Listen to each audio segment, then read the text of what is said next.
2020. The world has found itself in the midst of a global pandemic. Civilization has ground to a halt and everyone is confined to their own homes, avoiding risk of infection.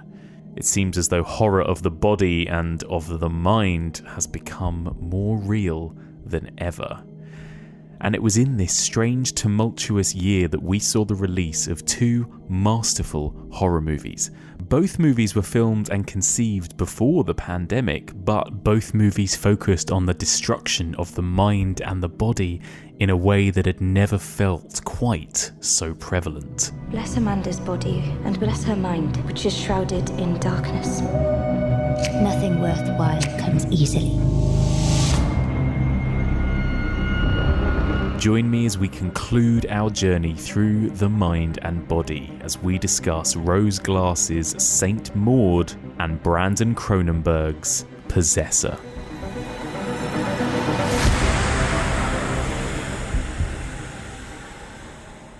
Welcome back to the evolution of horror. My name is Mike, and as ever, I am your host. If you're tuning in for the first time, then welcome. In this podcast, we explore and dissect the history and the evolution of the horror genre by looking at particular subgenres one series at a time.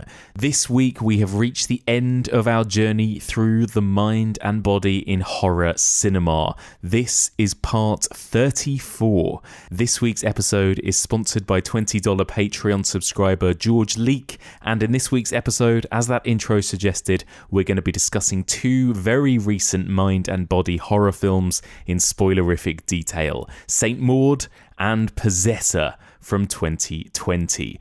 What an incredible journey it's been. We started this series with The Cabinet of Dr. Caligari back in 1919, and we have now covered 100 years of cinema history focusing on the horror of the mind and body. Cannot wait to get into this week's discussions, and we've got so much to talk about. Later on in this episode, I'm going to be joined by two incredible guests to discuss Possessor with me. Dan Martin, who is, as well as being a fantastic cinephile and friend of the pod, also worked on Possessor, doing some of the grotesque practical effects for that film. And I also got to sit and have a little chat with the film's director, none other than Brandon Cronenberg. So all of that's coming up later on in the episode. But first, we are going to discuss all things Saint Maud. Now, what you're about to hear is a recording from a few months ago. This movie was released in cinemas, I believe, around September last year, and I actually recorded a podcast discussion of the film with friend of the pod, Rosie Fletcher. So you're about to hear that discussion. Previously, this entire discussion was only available on Patreon. So what you're about to hear is the discussion sort of separated into two halves, as we normally do with new releases. Me and Rosie begin by talking about Saint Maud spoiler-free, before then getting into the nitty-gritty in the second half of the discussion. So please enjoy the first half of this week's episode as Rosie Fletcher and I discuss all things Saint Maud. Dear God, your presence graces the air, and soon everyone will see. Hi, you Maud? Yes, hi. It takes nothing special to mop up after the dying. You're prettier than the last one. But to save a soul, that's quite something. Bless Amanda's body and bless her mind, which is shrouded in darkness. When you pray, do you get a response?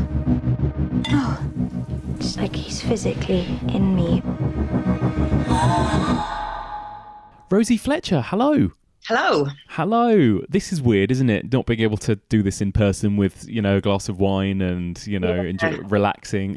It's weird. And also being able to see my own face is a bit disorientating. It's never good, is it? How sick of Zoom are you now after this? I mean, I love it and I also hate it. And there's that particular kind of strange moment when you're waiting for somebody else to sign in, particularly when you're doing an interview, which you must have had the same experience, where you're just staring at your own face. That would never happen in the real world, but you're like waiting for a celebrity to come on board and all you're doing is like, have I got a mosquito bite on my face? It's so awful. And also the moment when the other person does sign in, but their audio hasn't turned on yet. So you're kind of just like looking at each other. And then there's the moment at the end of the meeting when everyone's kind of waving goodbye and you're trying to press the end meeting button as well. Yeah, because of course you press leave and then you've got to press it again. So you're like, bye. So we're here to talk about Saint Maud, finally. I mean, I don't know about you. I saw it at LFF 2019, I think. And I think I've now seen it 3 times, but it's like, it feels like it's the film that I've been waiting to talk about for so long, you know?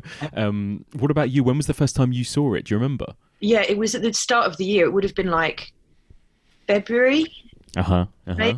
Yeah. And then it was due to come out in April. Yes. And so, yeah, it's been like a year of... I think it was going to come out in America in, I want to say, July. It's been a year of me chatting with the PR going, I'd like to do an interview with Rose Glass. And they're like, yeah. I know. And us talking about, because we said back in February, like, we'll definitely talk about it. And then every month since then, it's been like, at some point we're going to talk about that film. So here we are at last. So we'll do a little spoiler-free chat, first of all, like we did with The Invisible Man. We won't give away too many plot points. And then we'll maybe have a bit more of a spoilery chat and talk about some of the kind of craziness that happens in the final act in the second half of this discussion. So first of all, Rosie, just to sort of set the scene for us, tell us a little bit about, without spoiling too much, what is the kind of the broad strokes plot of Saint Maud? Yeah, so basically, Saint Maud stars Morpeth Clark as a young palliative care nurse called Maud, who is charged with looking after a woman called Amanda, who's played by Jennifer Ely, who's dying, basically. And Maud is extremely pious and thinks that God speaks directly to her. And through her relationship with Amanda, who's a former dancer whose kind of body is letting her down, she sort of begins to believe that her mission is to save Amanda's soul. And that's the general gist of it. Amazing. So, first of all, what did you think? I mean, I thought it was amazing. It is. I've seen it twice now. It's my favourite film of the year. I think it's absolutely extraordinary work, and this is the directorial debut of Rose Glass. And like for a first film, it is unbelievably accomplished. Like it's a very strange piece. It's frightening. It's a proper. I mean, we can talk about the ending later, but goodness me, the ending. Oh my god. Amazing performances. I thought it was absolutely terrific.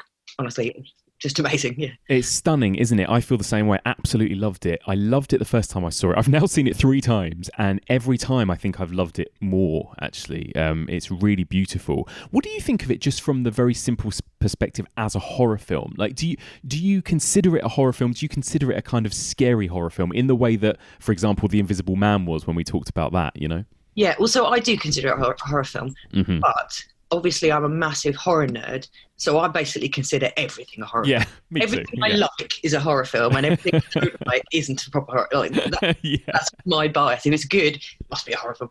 But I do think, I mean, I know that Rose has said that she doesn't necessarily consider it to be a horror film, and I don't think you have to, but it has definitely got, particularly towards the end, genre elements to it.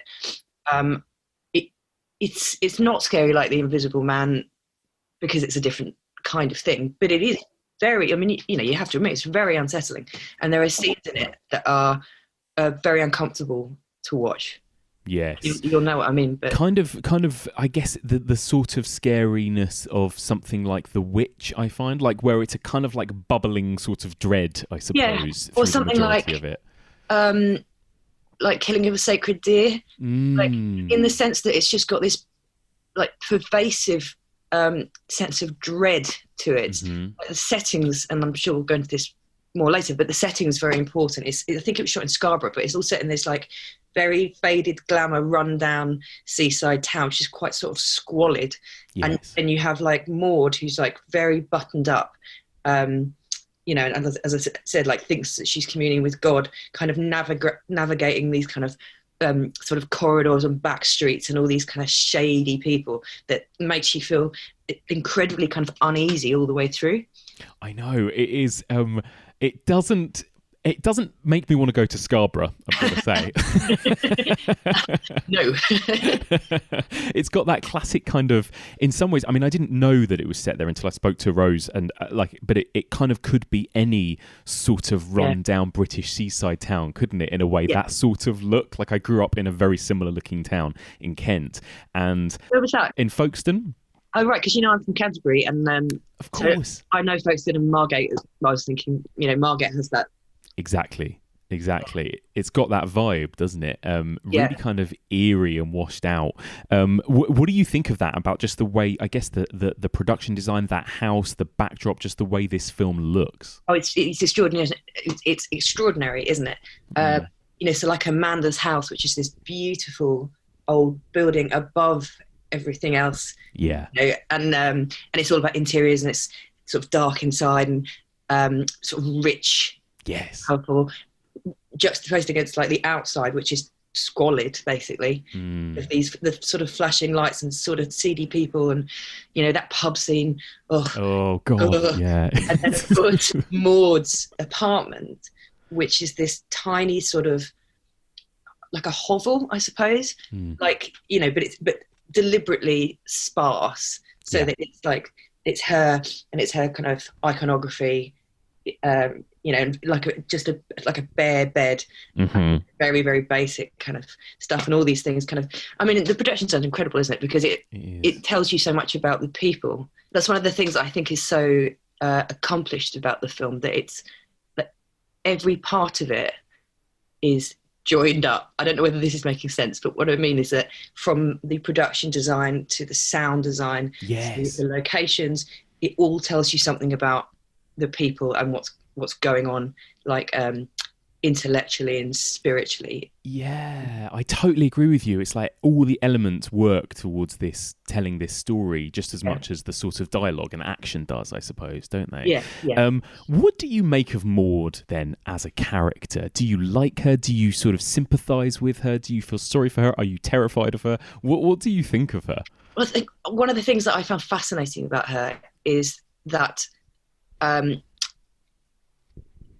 so Rose Glass obviously is playing with perceptions with her. So Morfydd Clark is amazing, but Stunning, she's also incredibly slight of frame. She's very, very slim and very, very small, and it's easy to assume when somebody is slim and small that they're not strong, and that's not the case. She's indignant. There's a scene when she slaps Amanda, which is just incredibly shocking. Like, she thinks she's on a mission from God. Like, you do not feel sorry for Maud. Maud is this little wisp of a girl who needs to be protected. She's this absolute kind of missionary. She's this kind of warrior woman in a tiny nurse's uniform. So so you do sort of feel quite afraid of her at points, and what she's capable of. And yes, and of course you feel. Well, you sort of feel sorry for her, but she almost. Another great thing about the performance is that she almost doesn't allow you to feel sorry for her, and that I think that makes for a much richer character. Yeah, I agree. I love that, and again, you kind of see different shades to her, and I kind of feel differently about her each time I watch it as well.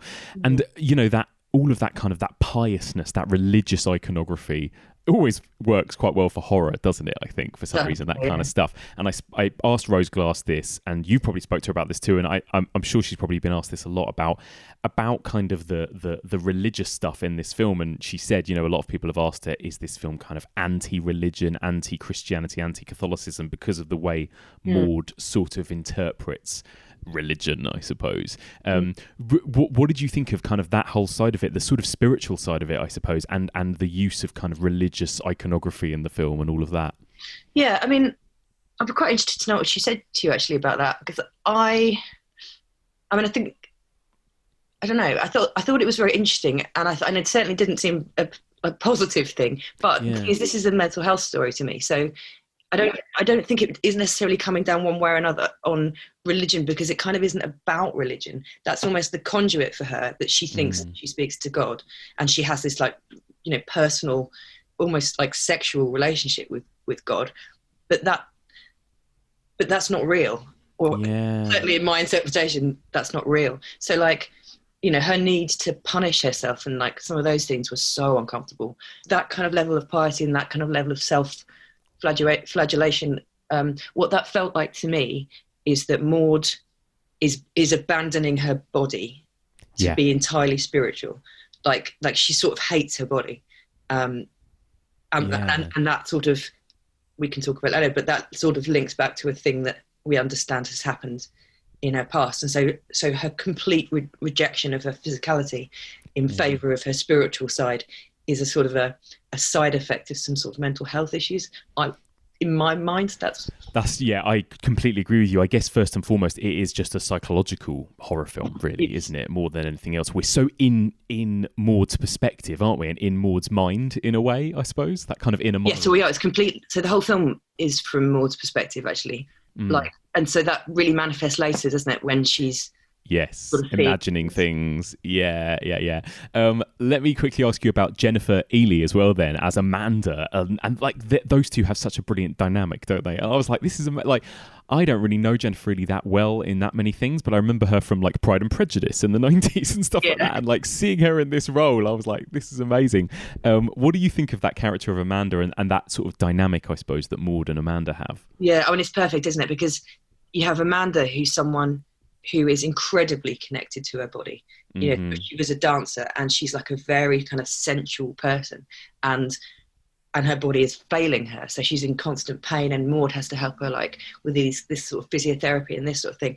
And of course, she was once very beautiful, and all the way through we see her like drinking and smoking and having sex, and it's all these things that are kind of almost connected to the concept of sin, but also the concept of physicality. So she's this kind of wonderful earthly woman, who is dying, and so wants to have her friends around and wants to have her lover around. And Maud is like the opposite, and she can't bear it. So like you've got they're like these brilliant sort of opposites. One who is so deeply connected to her body, but her body's letting her down, and the other who is utterly rejecting her body, even though it isn't, Yeah, I love that about it. And there's such a kind of, it fits really well with this kind of sort of series of episodes that I'm doing on the podcast about sort of horror that deals with the mind and the body and the ones that kind of interconnect the two, right? I mean, this movie does kind of tick all those boxes in a way. There's some quite gross body horror too. Yeah, exactly. Yeah, I think there are elements of body horror and elements of spiritual horror and elements of psychological horror. So I think it's perfect for your... It is. Let me ask you, I mean, obviously, like, I was talking to Rose Glass about what it was like growing up as a female horror fan and how whether or not there were certain films that she was able to connect with better than others and that kind of thing. And I just wondered what it's like from your perspective. Does it make any difference at all, or maybe it doesn't, that this film was made by a woman? And can you tell that when you watch this for the first time? And does it add anything to you as a female horror fan? Yeah, I mean, it's an interesting one. So from my perspective, simply as a viewer and a female one, this film feels very female to me. Interesting. It does. I don't think so, but to clarify, it's not a feminist film, but it doesn't have to be. It's not feminist. It just isn't. That's just not what it is. It's just I'm not suggesting it should be. It's not. That's not. But I do. But I really personally felt like it was a very feminine film in that it is two women's stories, and particularly things like that pub scene, which I found utterly, just upsetting. That felt incredibly female, and I don't. But the trouble is, I can't be both. So I don't know what that film would look like if it was made by a man, and I don't know what I would think if I was a man, and I don't know if, like, I don't know, Robert Eggers made this film. Maybe he has similar experiences of that moment, being that girl in that pub at that point, and feeling the male gaze, but also just how incredibly uncomfortable she is. Like, maybe that is a universal thing. I don't know. But like, I also spoke with her about that, and she was kind of like, well, I just happen to be a woman. It's not deliberately that. And that's fair. But to me, just as a viewer, the way that it is, the way she talks about the female body felt very female, Like, to me. I mean, what did you think? No, I mean, I don't know what I thought, really. It's hard for me to say in a way, but I was just interested to hear what you thought about that, because I remember, I think we've discussed before, you had a similar thing with Raw, right, as well, and I've spoken to a lot of people that had a similar thing with Raw, where it's like there was just that slight, even more maybe connection with it as a woman, maybe. I don't know, maybe I'm wrong, but is it a similar sort of thing to that? Well, Raw is about me, so no. Terrifying. St Maud is not about me, but Raw spoke to something very specific in me, and so obviously it is written and directed by a woman, but it talked about something that I didn't really know how to talk about, that I think is female, or even if it isn't female, it's not something that gets talked about a lot. So horror is the greatest, because horror is the place where we talk about the things that we don't really, it's not really okay to talk about. And like historically, that's manifest in, well, because historically lots of horror is male. We see quite a lot of horror films about the things that blokes don't really want to talk about and don't really want to think about, that can be expressed in this space. So it's like a safe space to talk about your dark things that aren't, it's not real, it's not people being bad people, but it's just these little areas of like terror and fantasy and whatever. And Raw felt like a female version of that. It felt like, here are some things that I don't really know how to talk about or to express, that definitely do go on in my head, and here it is on screen. There you go. Like, oh, thanks very much. But like Maud didn't feel like that to me. But I do think that, I think it was a really interesting story. So I think that massively appealed to me. I think, I do like seeing like female stories on screen, and I can't help that. I quite like seeing representations of women and good ones. Yeah. And then this is a particular kind of horror, isn't it? So like this is, I know we don't like the term, but this is your elevated horror that you'd be lumping in with things like The Witch. And, yes. And your Hereditaries and your Raws and all that sort of thing. It is, exactly. Arty horror, isn't it? Arty horror. All right, well, we'll move into a sort of more spoilery chat next then. But finally then, just to finish it off, to ask you a kind of simple question to finish with, would you recommend this to anyone and everyone out there, horror fans out there? Should they go and check this out? Oh, yeah, 100%. And like, it's such a great looking movie. It is so immersive.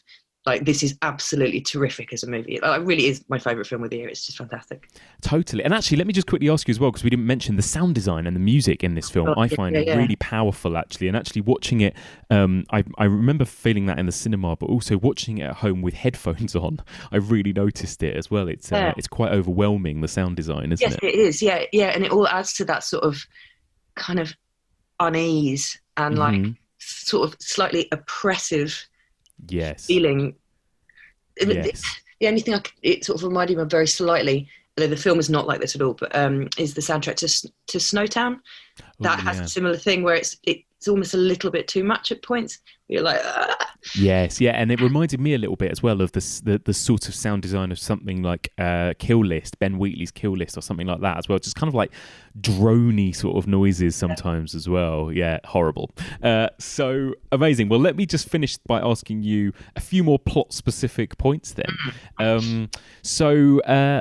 Let me ask you first of all about that pub scene, and because you mentioned it already and sort of alluded to it. What was it about that scene that you found particularly kind of gross, uncomfortable, disturbing? Well, so this is the point in the film where she believes that like God has forsaken her, essentially. Yes. And so she goes the other way. She suddenly becomes incredibly sort of corporeal and basically so she sort of dresses up and goes out with what seems to be the sort of express purpose of picking someone up. Yeah. And so she sat, like, she's very beautiful, but it's her sat alone in this pub, kind of trying to make eye contact with different people. And there was an incredible awkwardness about her. So she's both really gorgeous, but also like doesn't quite know how to behave. There's you know what I mean? There's something totally. There's something quite sad about that image, isn't there, of her sat there, I think. Yeah, and which made me very uncomfortable to watch. It's like, oh God, someone speak to her, or like, or to her, just go home. Like, yeah, I know. It was, I don't know. It was such a great performance, but it was very uncomfortable. And also in the backdrop of all these groups who are sort of like, some of the blokes are kind of leering at her, but some of them are laughing at her. Yes. It's just a very uncomfortable sequence. And then of course, following that, she takes the guy home, and that's fucking horrible, basically. It's a horrible scene. And actually, it's interesting, you kind of get a few little hints about who Maud was maybe before the Maud that we see. And he says something to her, the guy she has sex with says sort of like, oh, we remember seeing you around and stuff. And do you kind of get any kind of impression in your head? I mean, was Maud this slightly more sexually active, carefree, less pious person, than she is in the film? Yeah. So the way I understand it, is, and also because he also says, that bloke, he says to her, like, I think you had sex with one of my mates or something like that. Yeah. Had it off with one of my mates. As I understand it, we're full on spoilers now, yeah, right? Yeah. So the backstory. So she was a nurse working in a hospital, and the backstory. Can I talk about that? Because please. Yeah. It's horrible because it's based on a real thing that happened. Oh God. Okay. Go on.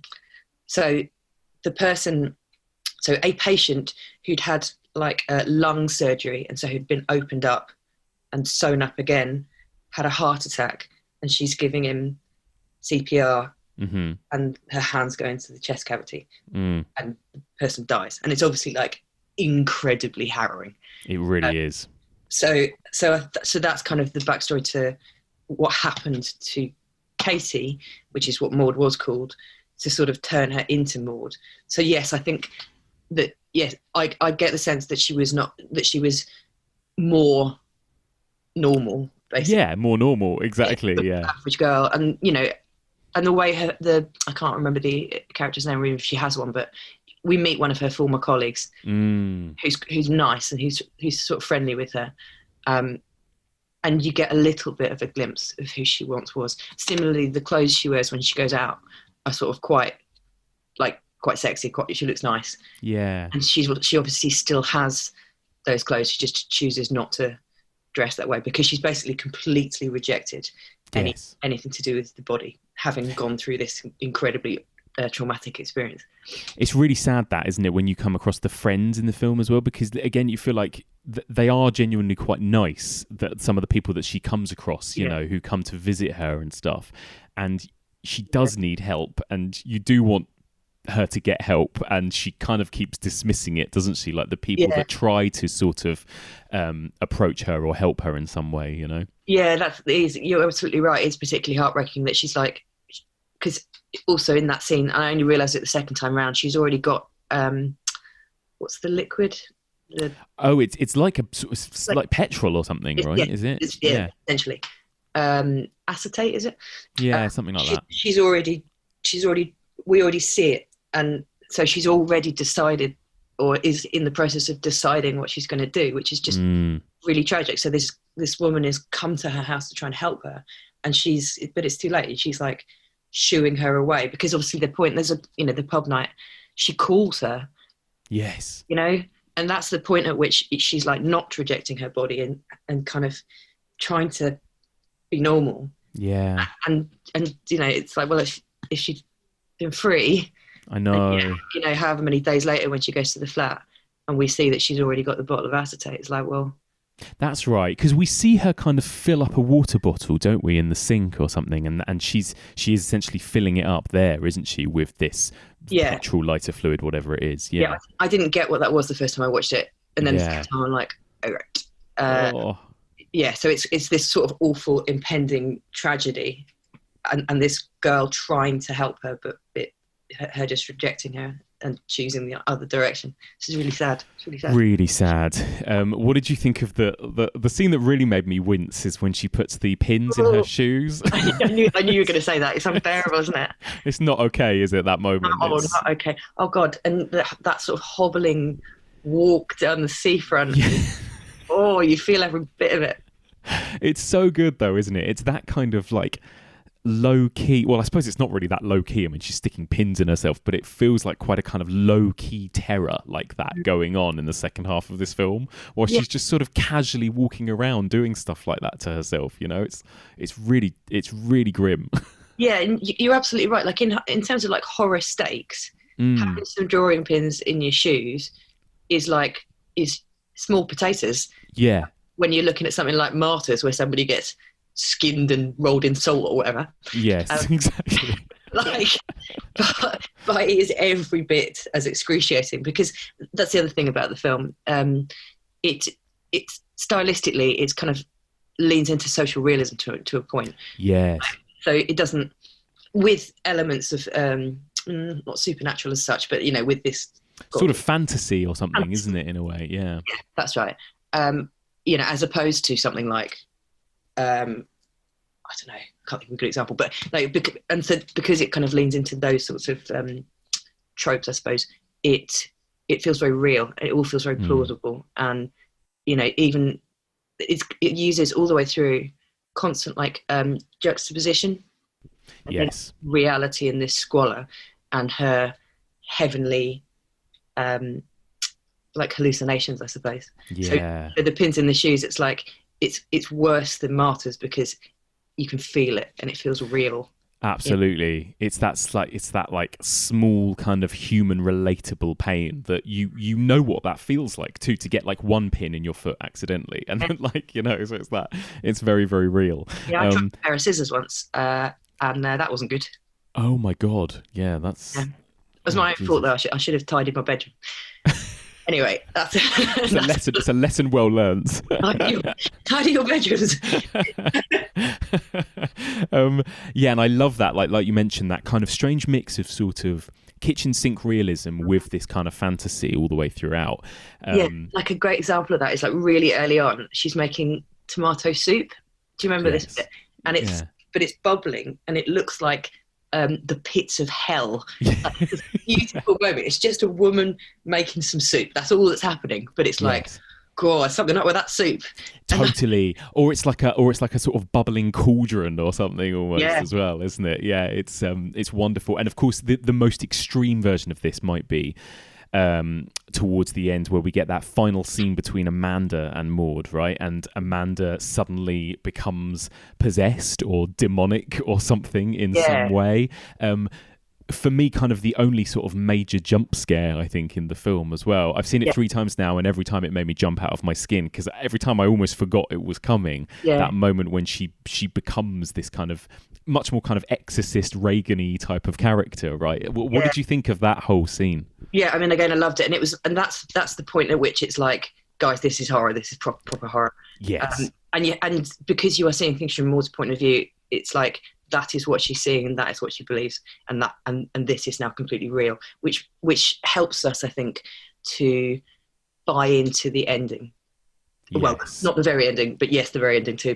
But what happens next? Her killing of Amanda. It helps you to go, yeah, okay, we get, because I think that would be the journey. That would be the struggle, which St. Maud does brilliantly, perfectly. Is like, do we believe that person, that real person, would be that distressed and deluded to the point where they would kill someone? Because that's not normal. That's not a thing that, lots of people have problems with mental health, but like not lots of people go to that level of extremity. So do we buy it? Do we buy it? Because if at any point we're like, nah, she wouldn't do that, then the movie's lost us. But it doesn't lose us. Yeah, you're so right. You're so right. And she isn't, like you said at the very beginning, she isn't this kind of timid thing, or this sort of, wallflower who is all internal. I mean, like, you've seen bursts of anger in her. We've seen bursts of violence. She's slapped Amanda. She's done all this stuff to herself, this really nasty stuff to her own body. So I think you're right. Like, by this point, we kind of believe what she's capable of, and also seeing what she's seeing, which is this terrifying demonic thing in her, in this bed, right? I mean, you're right. It's earned that moment of kind of genre thrill, hasn't it, by that point, I think? Yeah, definitely. Fun fact. So the voices that she hears, the voice of God. Yes. That is Morpheus' own voice talking in Welsh.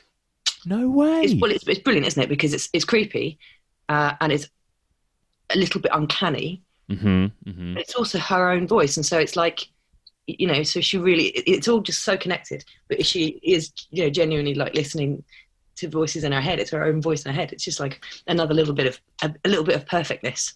It's so cool, and it's a really interesting kind of mix, isn't it? Again, I guess it's deliberately kind of not specifically set in a particular time or place, it feels like, but the fact that we've got a kind of a Welsh character, an American woman, we've got these different people with different accents. The place itself, like we said, it kind of almost could be any British seaside town. I don't know how much really kind of even places it in a kind of 2020 or 2019 or whatever it might be. It feels quite sort of timeless in that regard as well, I think. Yeah, you're right. And you get that sense of like, how did you get here? Why are you here? Yeah. Why do you live here? Doesn't someone even ask Amanda that at some point? Like, maybe, I don't know, I might be misremembering that, but this sense of, how did you end up? Yes. Like, nobody chooses this, do they? You choose this to live here. Yeah. So, yeah, I think that's that sense of place and displacement is again, it's another subtext, isn't it? Like, how did you all end up here of all places? I think it all just adds to that feeling of like otherworldliness, or just like we're in some sort of dream state, some sort of dreamy sort of fever dream almost throughout this whole world, throughout this whole situation. Yeah, I think that's because you're seeing it through Maud's eyes, isn't it? That it's not clear, because I mean, there's a lot of interesting use of camera work in this, where it is like, it isn't entirely clear what it is you're looking at all of the time. Yeah, you're right. It's wonderfully ambiguous, some of it, I think. And then let me ask you then finally about that final sequence then, where she kind of takes the big bucket, the canister of petrol. She goes down to the beach, and we have that incredible scene by that point as well. She's got the angel wings and everything, and she's kind of, I mean, you mentioned martyrs. It is like she's kind of achieved martyrdom by this point, right, in her head, hasn't she? Yeah, that's absolutely right. Yeah. I mean, it's an incredible, powerful, really shocking ending. Yeah. And this, I mean, it's just another example of this brilliant juxtaposition, because you've got all the disciples on the beach kneeling before her, but you understand that is not what's happening at all. And her kind of beatific, euphoric face is up very quickly with her burning skin. Oh. It's that really quick moment, isn't it? It's like a split second before the credits there, where we get the real life reveal of what's happening to her. It almost felt like a little bit, and this isn't to downplay it, but it feels like a bit of a punchline almost, that moment. Like when I first saw it at LFF, a lot of people laughed at that final reveal, Yeah, you're right. I mean, I don't see it as a joke, but I definitely know what you mean by that. And it's partly because that sequence is very quick. You see her with this beautiful halo, and then this moment of her charred, burnt body, but then immediately the words Saint Maud and a piano. I don't know, not very good music, and a sound hands on the screen. So it is basically saying to you, "There you go, Saint Maud." Like, basically. So it's sort of it's not a joke, but it does feel like a final sort of punch in the heartbeat, and this is why it's called Saint Maud, because now she's a saint, because she's martyred herself. Like, do you think it was ever supposed to be at any point until the end ambiguous as to whether or not we were in a psychological thriller or in actually some sort of supernatural horror? Like, for example, the scene with Amanda becoming demonic. Are we ever supposed to believe that might be real, do you think? Well, I think that you probably could, but I don't think that's what the film is. But I think it's like, to me, it's like, like Pan's Labyrinth, for example. Yeah. And in Pan's Labyrinth, you're supposed to be able to believe both. Now, I don't. I'm definitely, it's the Civil War. That's what's happening. Like, maybe that's just me and my personality type. It says a lot about the people, doesn't it? For me, this is very definitely a mental health story. I mean, but also I don't have faith, so therefore, and perhaps if I did, I might feel differently about it. But if you were to believe that it was real, then that would be a happy ending? Question mark? Yeah, but then even if you did believe it was real, that ultimate final 1 second does then kind of undermine it, doesn't it? In a really good way. But I guess it kind of that's the reveal of like, oh no, she's just a girl that's on fire. Yeah. But maybe they're giving that to us though. Maybe it's not as cruel as that. Maybe it's more like, well, she thinks that. So even though she is just a girl on fire, the fact that she believes, she can't get over this thing that happened to her, and she's killed someone, so nothing good's going to happen again, and she believes she did God's work, and so we'll give her that. We'll let her have that. Yeah. It's her kind of, in a strange way, her happy ending, really, I guess. And everybody watching, it's like completely horrific, and like all those people on the beach. Like, oh God. Yeah, they will just never get over that. There you go. I mean, it's such a clever film, isn't it?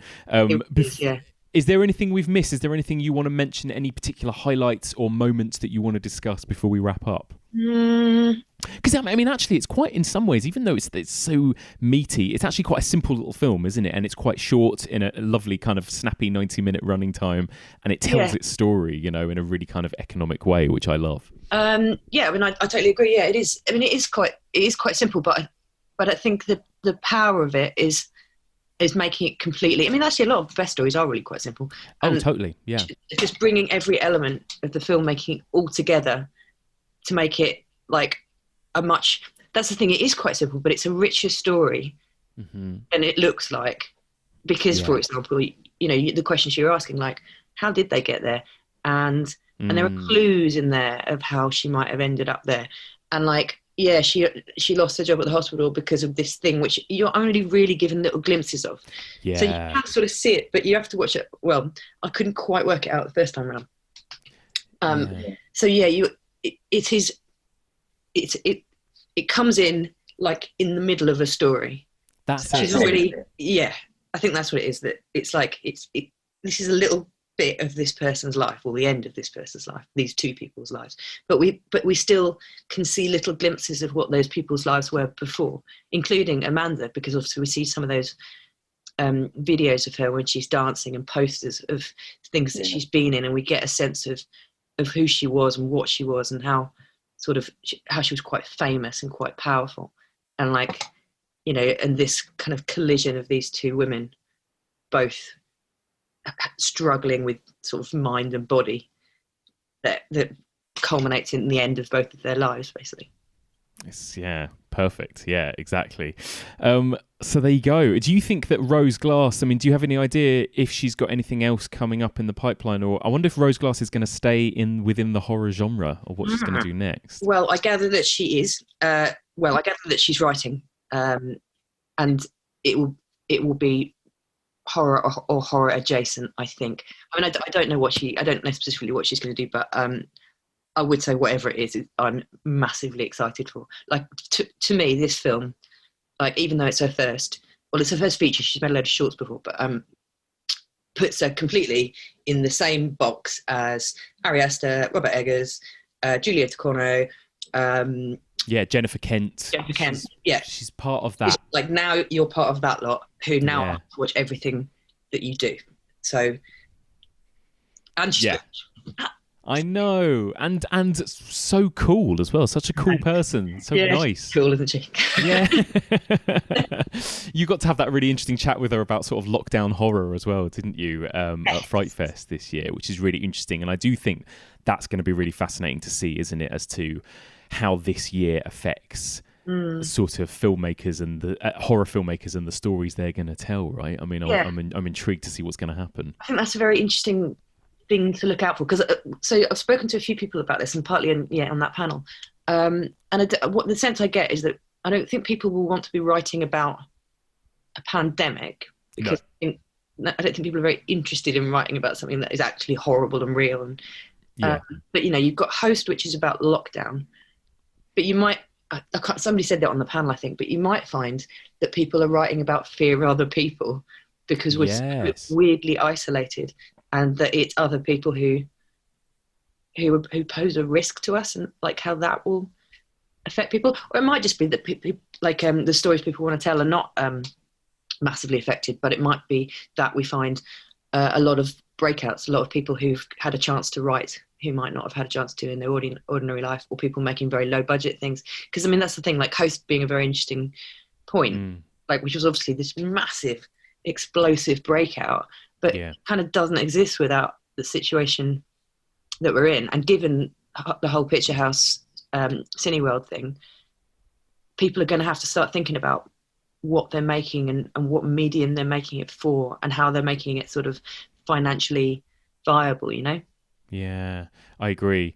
Yeah, are we just going to see hundreds of kind of Zoom horrors, I wonder? You know? Yeah, I mean, I'm very happy that Rob Savage got his in first, because it's really good. But yes, so good. We are almost definitely going to see loads of knockoffs of that. But, you know, who knows? Until then, we've still got Saint Maud as well. Thank you so much. Thank you so much, Rosie, for joining me to discuss this film. It's been so good to finally get to talk about it. And just let us know kind of where people can find you out there and find stuff that you've got going on at the moment. Yeah, so I'm the UK editor of Den of Geek, so come on over to Den of Geek. You can read my 5-star review of Saint Maud. Love it. And there'll be an interview with Rose Glass going up on the site as well. And you can find me on Twitter at RosaRellaFletch, sometimes banging on about Saint Maud, and other times not. Amazing. Thank you very much. Thanks a lot. A big thank you to the incredible Rosie Fletcher. Such a joy always to have her back on the podcast. And don't forget, I mean, I mentioned it a couple of times during that discussion, but I did sit down and have a chat with the director of Saint Maud, Rose Glass. That whole interview did go out on the podcast back in September, I believe. So you can still find that in your podcast apps. But I will also link to that particular episode in the show notes. Okay, before we get into the second half of this week's episode, I'm going to take a minute to quickly thank this week's sponsor. That's $20 Patreon subscriber George Leek. A huge thank you to George for all of his generosity and kindness. George sent me a little message to say, "Hi Mike, EOH is genuinely my favourite podcast. I discovered it early during Lockdown 1, when horror films became my coping mechanism and I was looking for a place to find recommendations. Evolution of Horror was the perfect solution. Ghostwatch, Whistle and I'll Come to You, Wreck, and Marble Hornets are just a handful of the films I have watched and discovered and loved thanks to your podcast. Though I did actually lose sleep over Marble Hornets, marathoning that one over a couple of days really did things to my brain. Inspired by our favourite podcasts, my friend Alex and I decided to start our own during summer 2020. It's called Culture Bucket and is best described as a pop culture hangout podcast, though a listener described us as a pop culture cheat sheet recently, and I think that works too. Every week we catch each other up on our recent discoveries and then count down a top 5 list from a specific topic. 90s films, musicals, and film soundtracks are just a few recent episodes. We're small and don't have many listeners, but we'd love some more people to hear us. So if any EOH fans would like to check us out, you can find us by searching Culture Bucket anywhere podcasts are available, or on Instagram at Culture Bucket Podcast, where you can see some of the incredible artwork Alex has done for each of our episodes so far. Thanks, Mike. Can't wait for the next series and the inevitable John Carpenter discussions, i.e. the greatest horror filmmaker of all time. Come at me. Thank you very much, George, for that lovely message. I have actually just looked up and checked out Culture Bucket, and I love it. You and Alex have got a really lovely rapport. You're really lovely to listen to, and I can never resist a top 5. You know, that's it. If ever I hear anything with a countdown list, I have to listen to it in its entirety. So I am looking forward to dipping into that podcast. So if you guys want to check it out, that's called Culture Bucket. You can get that wherever you get your podcasts, and I'll list all of the social details in the show notes.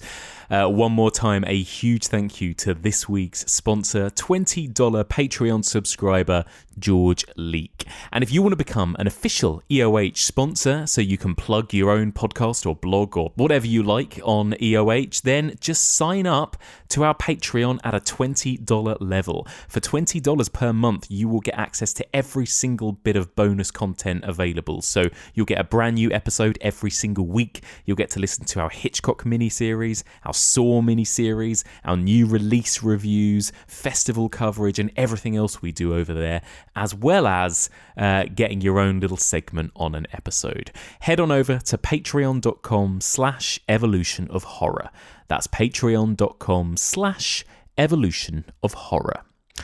Okay, now, as we head into the second half of this week's episode, we are going to be covering none other than Brandon Cronenberg's Possessor. This discussion will be spoilerific. We will be discussing the movie in nitty-gritty detail.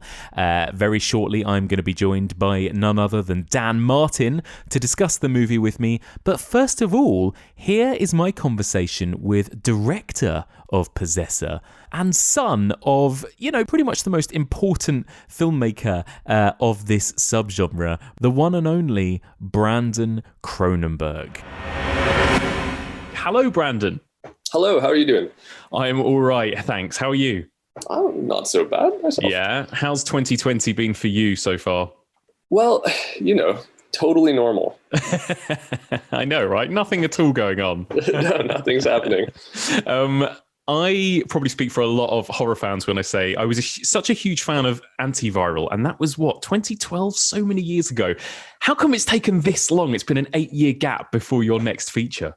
Yeah, good question. It wasn't intentional. I think it was two things. There was a bit of a period after Antiviral where I kind of had to get my next film in order because I didn't have a career when I made Antiviral. It was my first feature. And so I didn't have all of these other projects in development. I really spent, 7 years from the time I started film school to the time I was able to shoot Antiviral, just focused on getting to the point where I could make a feature. So I didn't have anything else lined up. And then once I did, we just ran into the usual indie film problems. We went down the wrong path with the wrong financier at one point. We had some scheduling issues and so on and so on. So the film kept almost getting there and then we get pushed and so, 8 years later or something. Here we are. Tell us a little bit about Possessor then. Where did the idea for Possessor come about for you? It came from a bit of a trivial personal place. I was actually on the press tour for Antiviral. And when you're traveling around with a film for the first time, it's a surreal experience because you're doing these interviews and you're either consciously or unconsciously constructing a kind of public persona and performing a version of yourself, this sort of media self that then goes off and has its own strange life without you online. So because of that and a few other things, I was, I guess, having trouble seeing myself in my own life. I was waking up in the morning feeling like I was sitting up into someone else's life and having to scramble to construct a character who could operate in that context. And so I initially wanted to make a film that was about someone who may or may not be an imposter in their own life as a way of discussing how we build characters and how we build narratives in order to operate on a kind of basic level. The film does such a good job of that, of bringing about that feeling of slight distance and disorientation, I suppose, that this person has in their life. Is that quite a difficult thing, getting that a very kind of subjective point of view, I suppose, getting that across in film?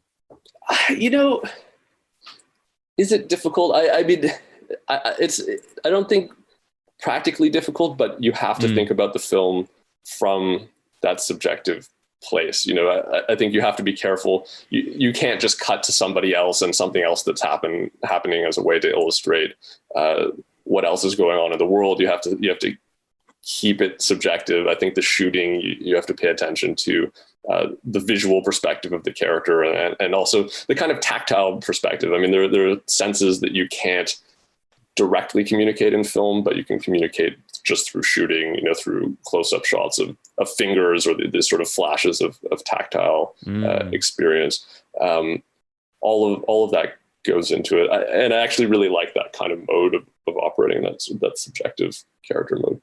I love that tactility of this film. Actually, there is a lot of that sort of thing. How did you kind of achieve the look, I suppose, and designing the more science fiction elements, I suppose, the tech that is used and that kind of thing? Did you do any kind of, I suppose, sort of realistic kind of technical research or thought into this kind of stuff, or was it more just kind of like what worked for the mood of the piece? Well, I did a fair bit of research into the neuroscience behind brain control. And in particular, experiments that were happening in the 50s and 60s. There was one doctor, Jose Delgado, who I looked into a fair bit, and I read his book, Physical Control of the Mind Towards a Psycho-Civilized Society, which is not at all a dystopian title for a scientific book. And so he interestingly could control this terrifying range of human functions by implanting wires in brains and stimulating them electrically, and it could control motor function and but also emotions and more complex behaviors. And then more recently, there are a lot of various paths into the world of brain-machine interfaces, for instance, BrainGate, and various technologies that allow people to control computers directly with their brains. There's this one woman who I think is paralyzed, if I remember correctly, but she can fly a complex military flight simulator just with her brain through these kinds of brain-machine interfaces. Oh my God! Sorry, this is a bit of a tangent. Where I'm getting to with this is that the technology behind these things, when you look at it, is very, very rough looking, and it's very prototypical. It's all cables because they haven't been created for mass consumer production. So initially, when I was designing the film, I wanted to go down that route, which is why it sort of has an analog cables and dials feel to it. But towards shooting, I was finding we just weren't getting enough impact out of the aesthetic when it came to the helmet, the sort of sci-fi mask that she wears when she's possessing people. I thought that was going to be more of a kind of prototype thing, less fantastical.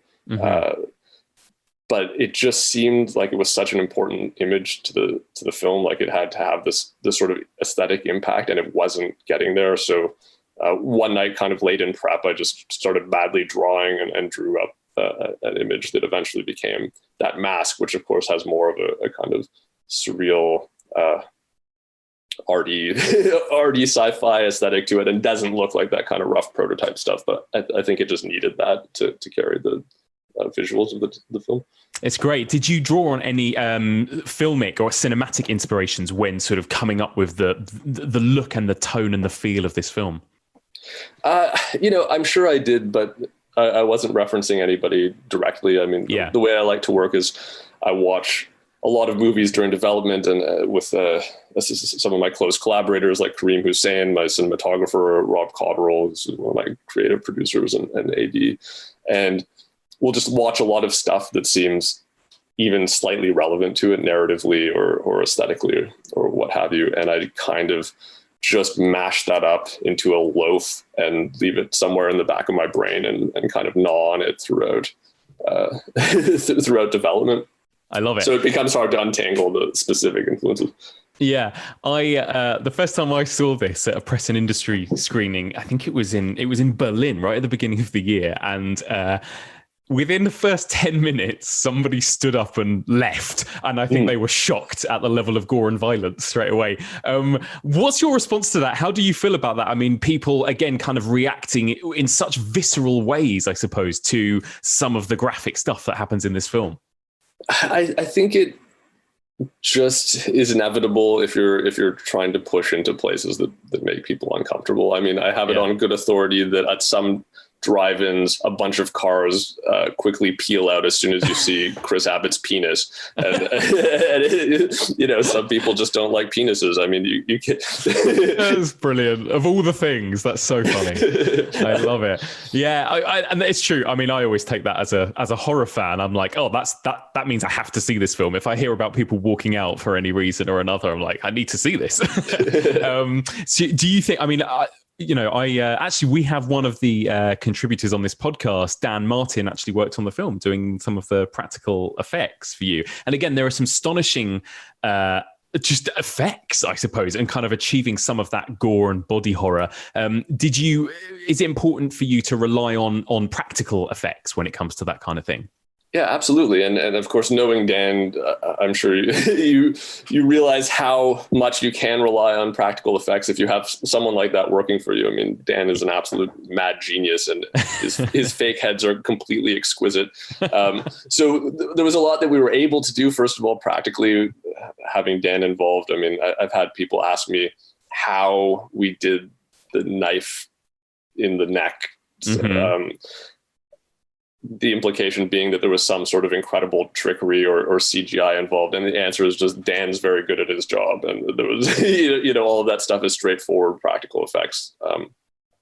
To me, the two advantages of practical are, first of all, it has a kind of weight to it on screen and a kind of texture to it on screen. I'm not completely against CGI. I think it has its place. But I think if you try to get as much as you can practically, and then touch it up with digital if need be, you're starting from a place where it has this texture to it and this weight to it on screen. And I think some of the reactions to the violence in the film have been because there's been such a drift away from practical effects to even digital blood, for instance, and digital knives, and people are less and less used to seeing very good practical effects.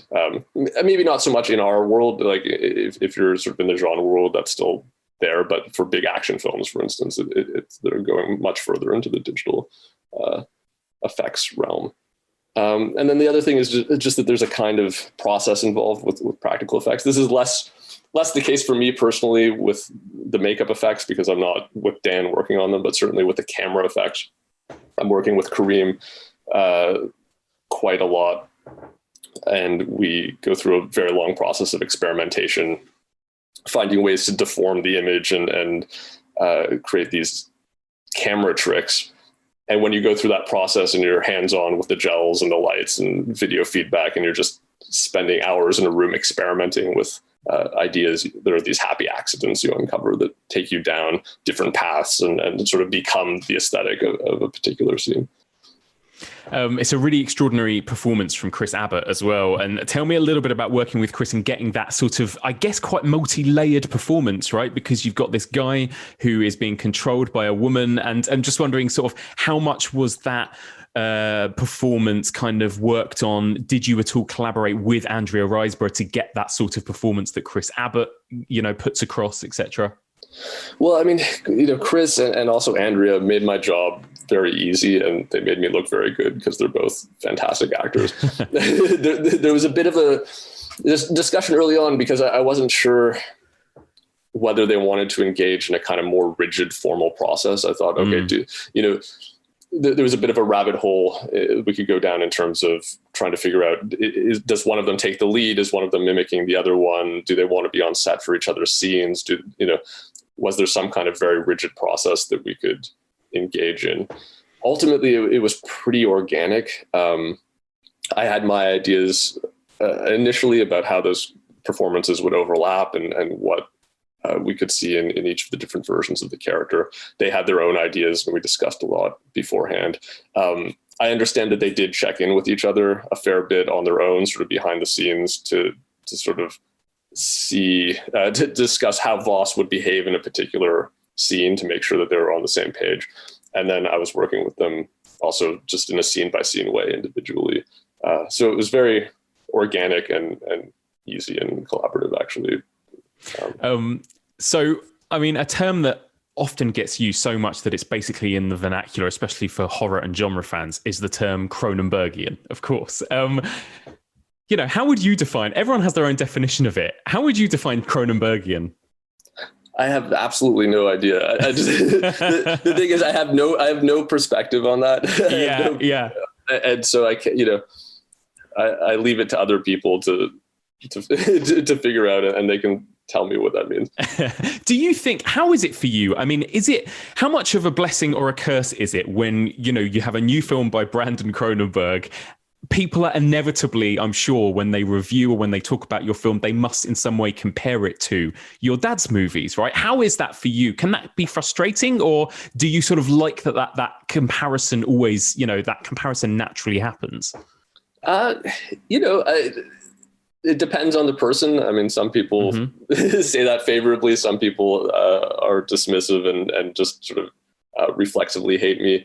I ultimately, for me, I generally tune it out, especially at this point, because I'm used to it. I mean, I'm just making films that are honest to my own interests and creative impulses, and it's the only way I can really do this and create anything that hopefully has any value outside of my own kind of masturbatory sense of myself or whatever it would be if I were overly concerned about those kinds of comparisons. So again, I think it's something that people are either interested in or they're not interested in, and that's to be expected, and it's totally fine, but it's not really part of my thinking. Yeah, of course. What has your dad seen Possessor, and what did he think of it? Yeah, I mean, he liked it. He's my father, though, so he has to say that. Of course. So, it's really interesting. We talked about, you just mentioned the sort of, I guess the sort of golden age of practical effects in horror and genre films probably was about the time when your dad was making some of his biggest movies in sort of the early to mid 80s, right? And then since then, it has kind of gone back the other way in terms of CGI and everything. And I think a lot of genre fans of a certain generation will really think of that period from the sort of late 70s and early 80s as that sort of peak of the genre. There's also now a lot of talk that where we are right now in the horror genre is a bit of a golden age too, when it comes to movies like Get Out and Hereditary and all of these films doing quite interesting things, wowing critics as well as audiences. What's your opinion on that? Do you think that we are in some sort of golden age of horror right now? Or is it maybe that just people's opinions of the genre have changed and they've become more accepting of it? What do you think?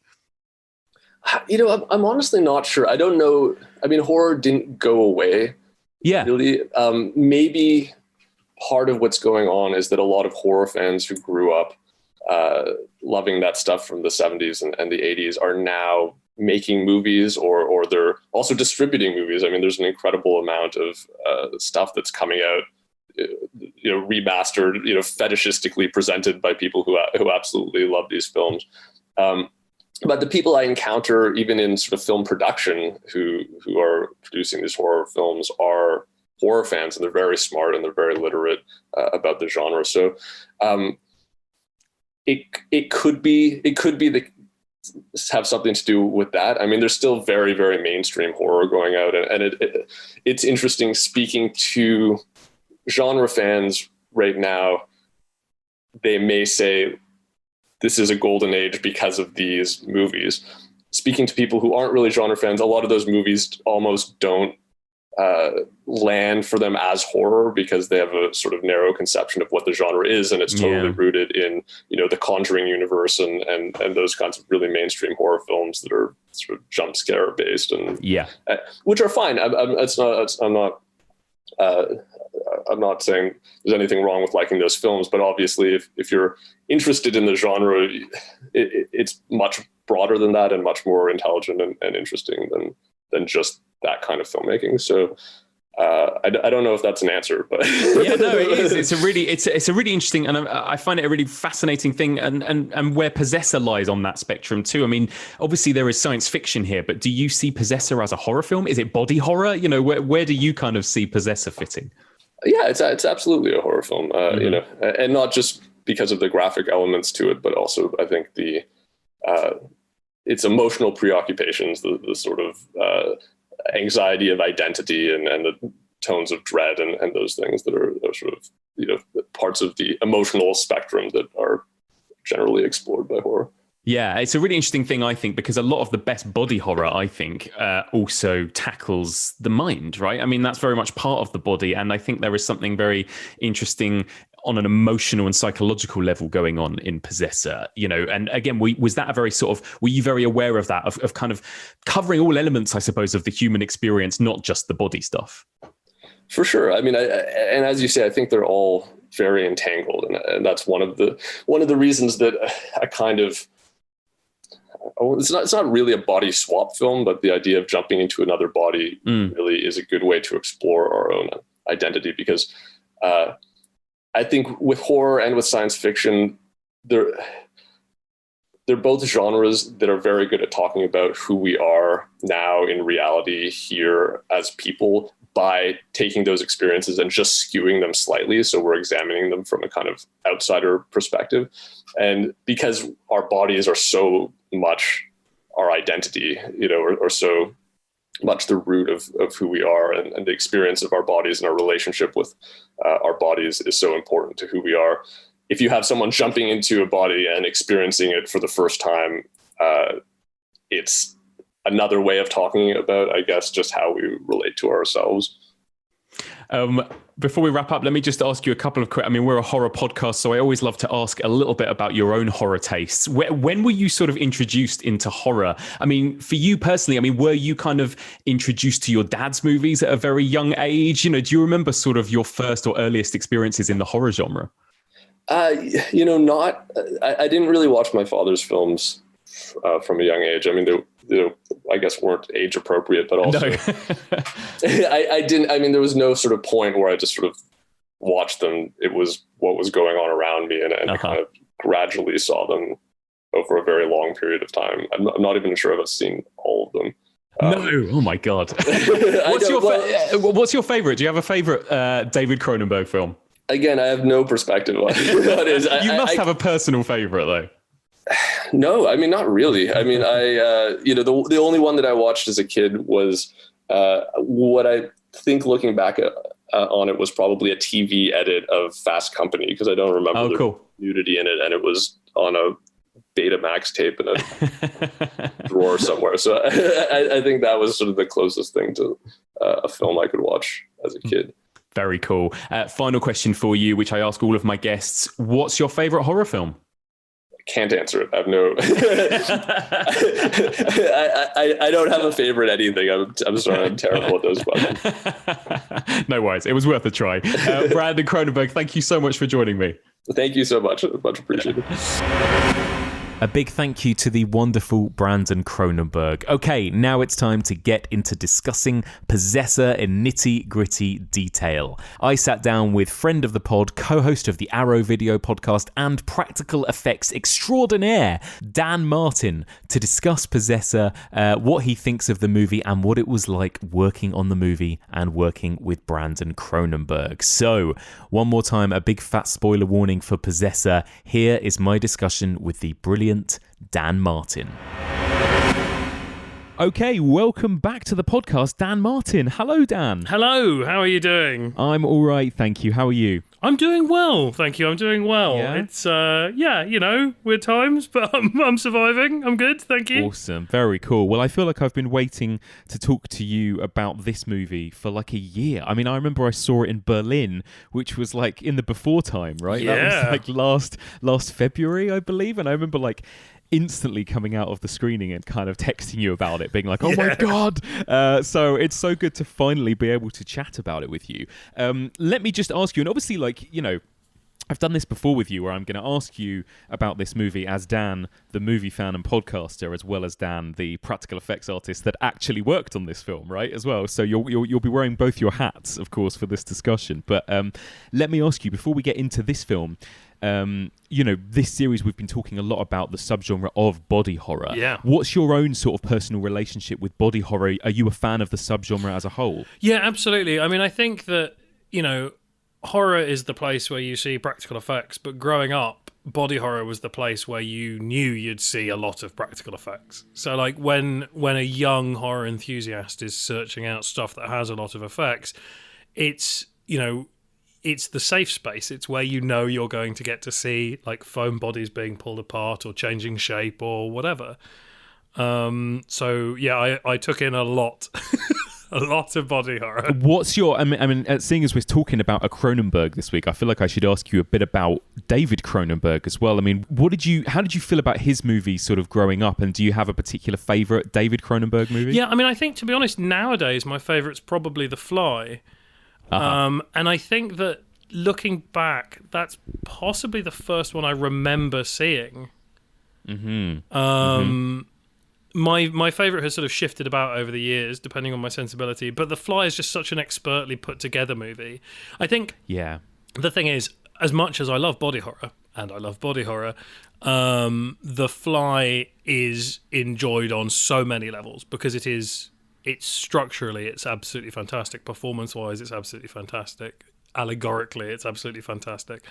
I don't think they get that much better. I agree with you. I think The Fly is the best. That's my favourite of his. And actually, one of the things that we talked about quite a lot about early Cronenberg, as much as I love them all as kind of technical accomplishments, I don't know how you feel about this. I always felt as though some of his earlier films had a bit of a coldness to them, which wasn't in The Fly. You know, The Fly is such an emotional story as well, whereas when you watch something like Scanners or Shivers or Rabid, it feels like they're so crammed with these really interesting cerebral ideas and really cool effects and other stuff, but it's much more of a kind of ensemble piece, and it doesn't quite have that kind of human heart that I think some of his best movies like The Fly have, you know? Absolutely. I think it keeps the humanity of his characters at arm's length in a lot of those other films. And that is perfected in Crash. That is the thing that he plays with absolutely perfectly in that movie.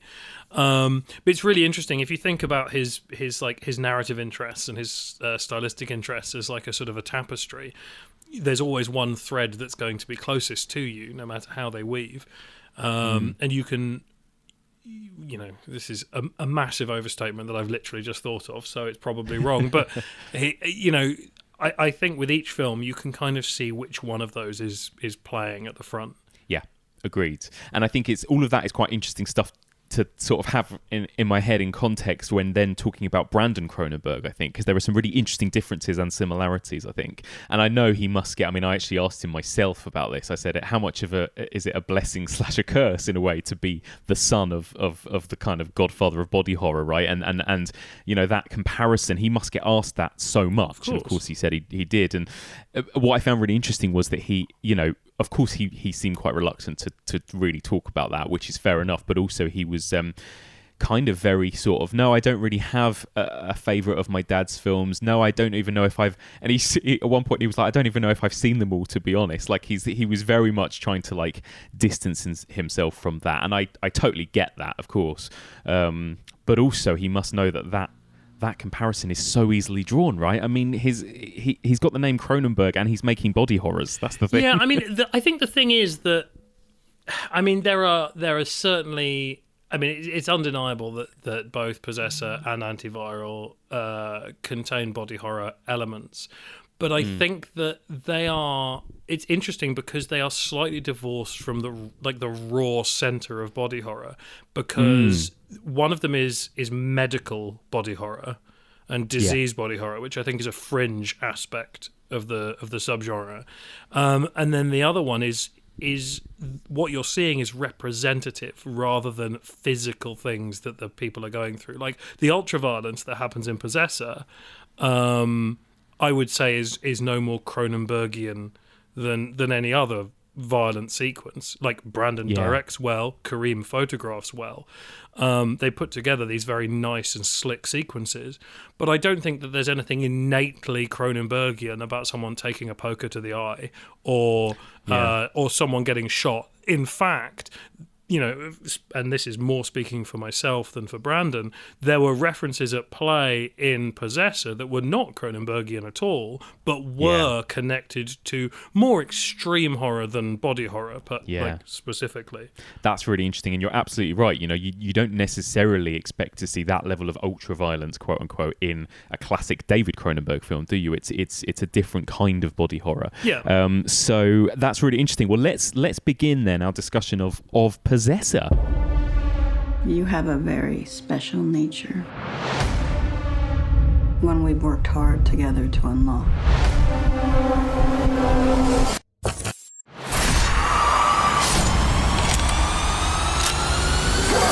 Pull me now.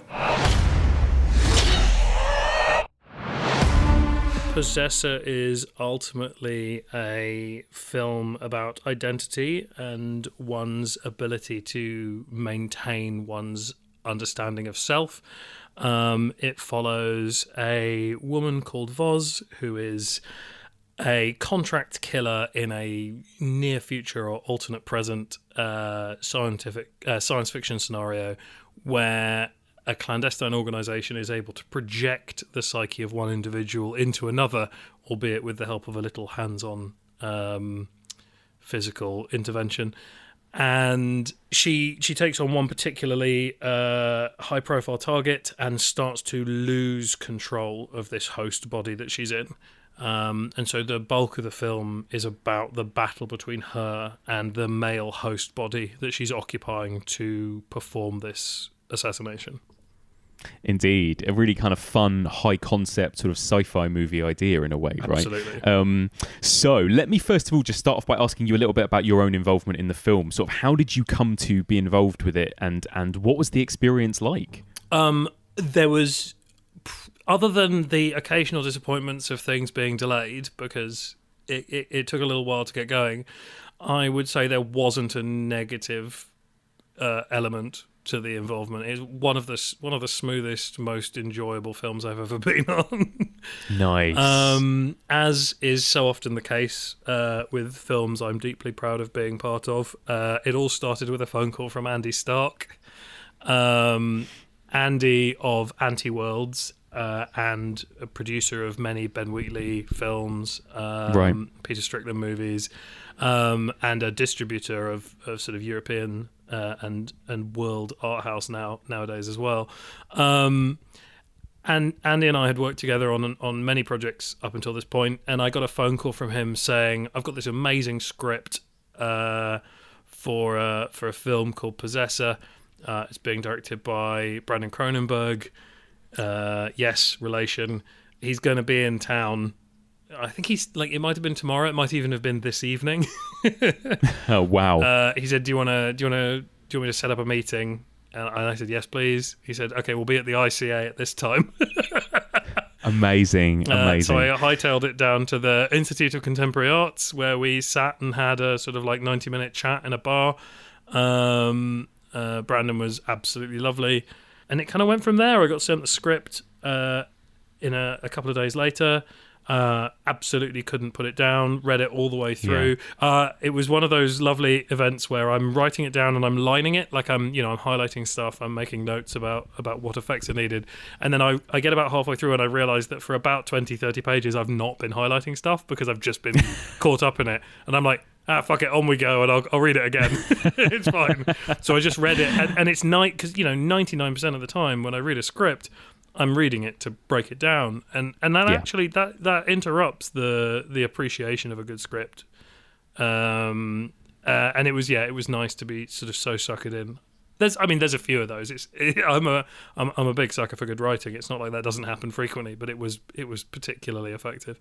It's very cool. Let me ask you, I want to jump forward and I'll come back to asking you about, your involvement along the way with some of these key moments of the film. But let me just ask you about what you think of the film itself then. When you finally got to see it, I mean, I watched it, like I said, at Berlin Film Festival, and I was like, holy shit, probably the best. I remember at that point it was only February, and I was like, I will be surprised if I see another film I like more this year. And it did pretty much. It was pretty much my favourite movie of the year.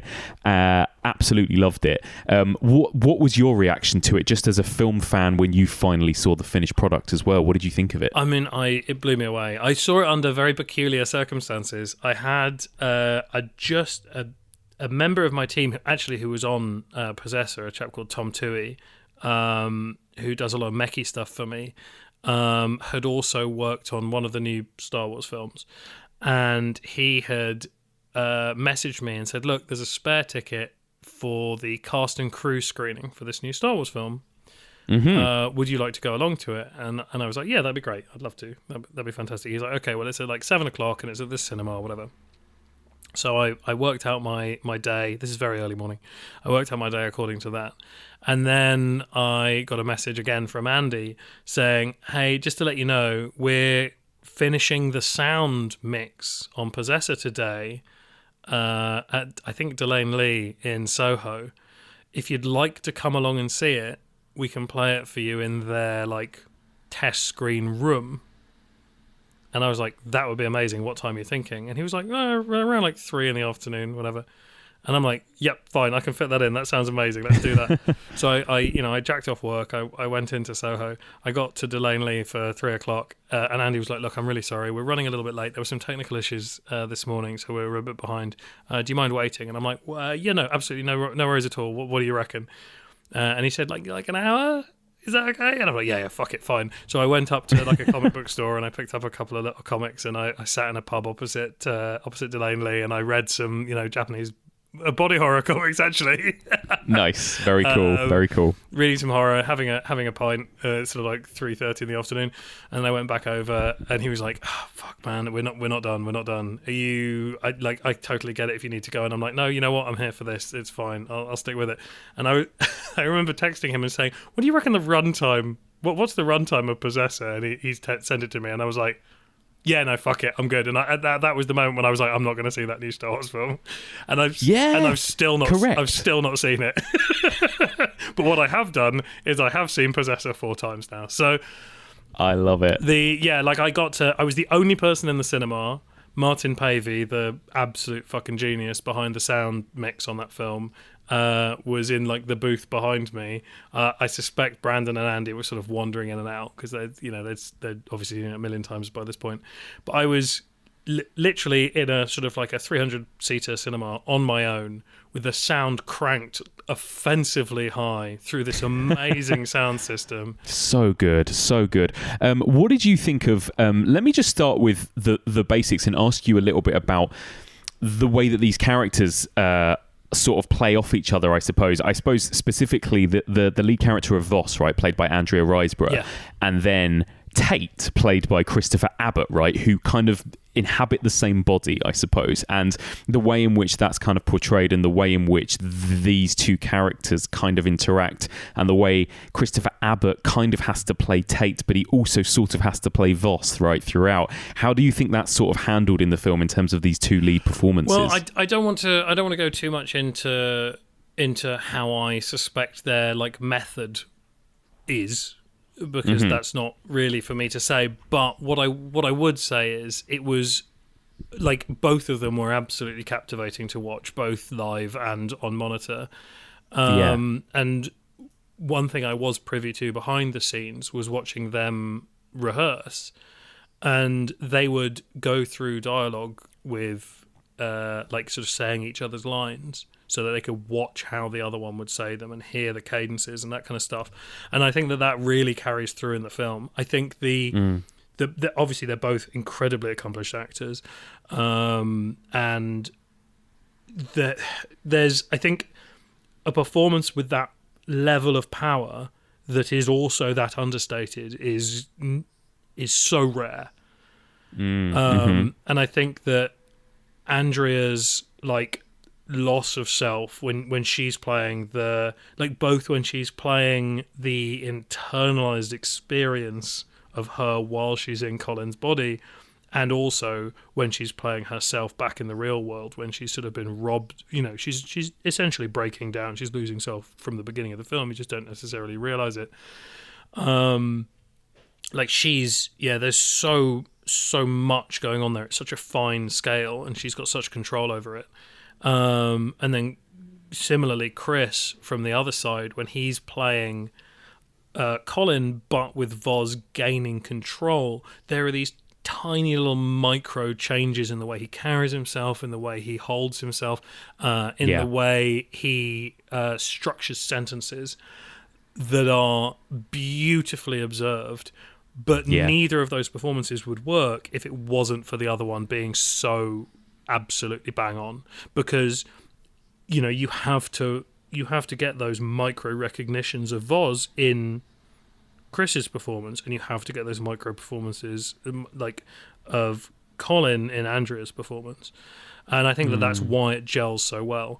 I've read a couple of reviews of people saying they thought it was all a bit flat, and those people are, excuse my language, fucking idiots. Yeah, I mean, there is, like we talked about, there's that idea that a lot of these sorts of sci-fi body horrors could come across or could be quite cold and clinical, right? What do you think of that in the context of Possessor? I mean, do you think Possessor is at any point too cold or clinical? Well, I think the thing is, Andrea's character, Voz, is ostensibly psychopathic.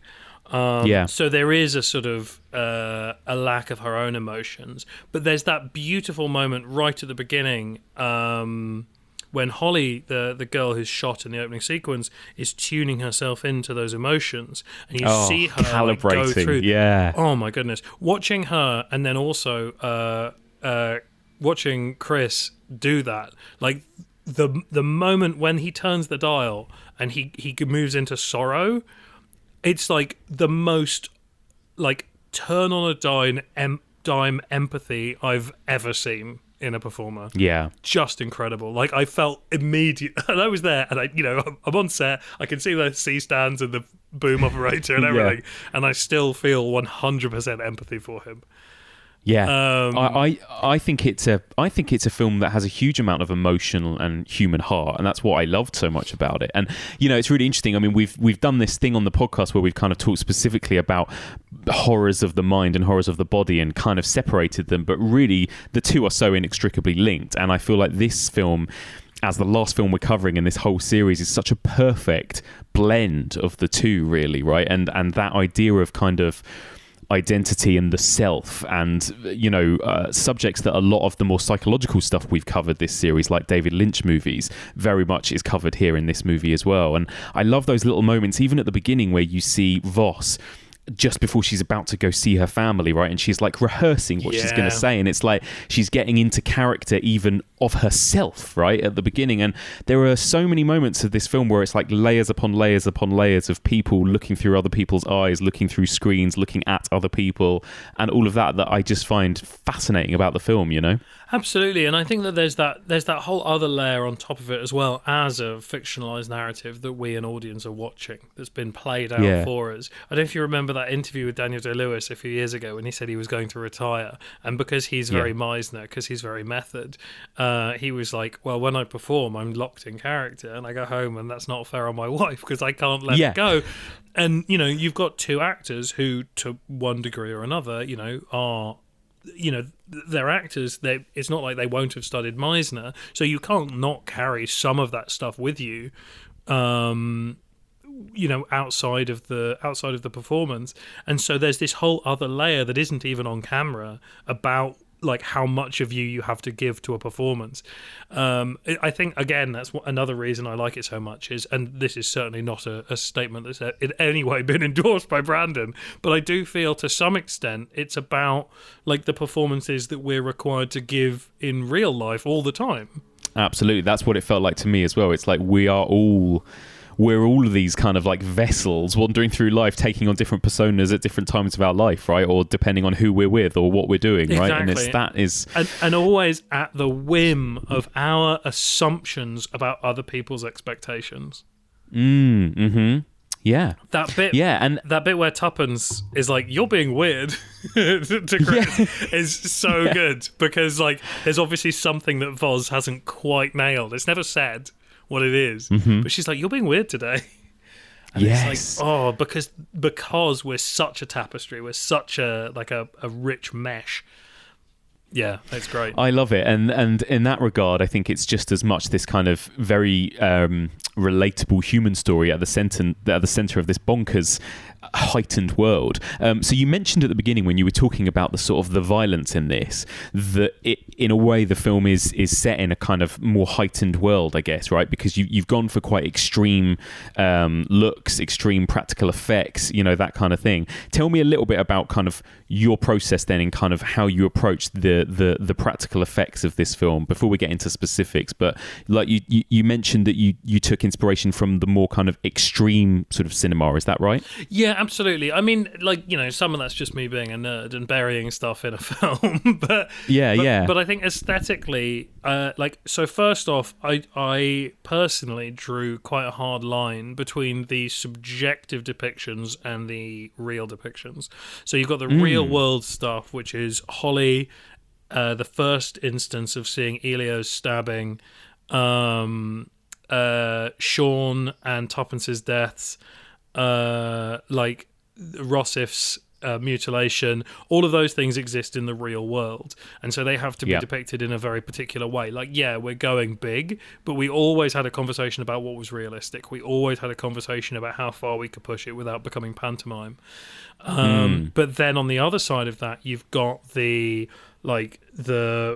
fluid transition, which we did with all those wax heads when one person is moving to the other. You've got the internal anatomy stuff that we did with the quote-unquote flesh trench. You've got the sort of the battle for supremacy between the two people in the red space that we did with the prosthetics that Chris and Andrea wore that physically connected them at the face and the hands, and and those things were much more like aesthetically traditional body horror, but because they exist outside of the reality of the film, I think it's the first film I've worked on where I've been asked to create special effects that depict the experience rather than the reality of an event. That's so cool. And that was very, very exciting for me. And off the top of my head, I can't think of another film where that's done either. Yeah, and that must be so liberating in a way, because I guess in that instance there's no limit, right, to what you can do. In a way, you don't have to be quote unquote medically accurate or something, right? Yeah, I mean, we want to keep like a sort of a consistent logic to anatomy, unless unless the point is that we're breaking that down. But no, I mean, really, ultimately, the limit is only budget and time. Yeah, of course. So, really interesting, because, I feel like I've had this conversation with you a lot about your films, Dan, but like Lords of Chaos, some people were taken ill, had to be taken out. Human Centipede 2, of course, like one of the most controversial films out there. And indeed, Possessor, right? I queued for an hour to get into the screening of Possessor. Some people had been there for like 2 hours, parked up in front of this screening so they could see it. And within the first 10 minutes, 2 people had left. And that was just that opening kind of assassination sequence. Again, how do you find that? The reception of this film being so much about how shocking some of the violence was in this movie. Yeah, I mean, I think like the thing is that as aggressive and like visceral as it gets, it's never like wantonly mean-spirited. It's never about reveling in the suffering of a character. Like we'll I say we, Brandon will put a character through the emotional ringer. Like, we're there for that level of suffering. But I would never say like it, and it's not something anyone, I don't think, not to my knowledge anyway, it's not something anyone said about Possessor, but I remember back in the heyday of like video nasties and all that kind of stuff, violence would often be referred to as pornographic.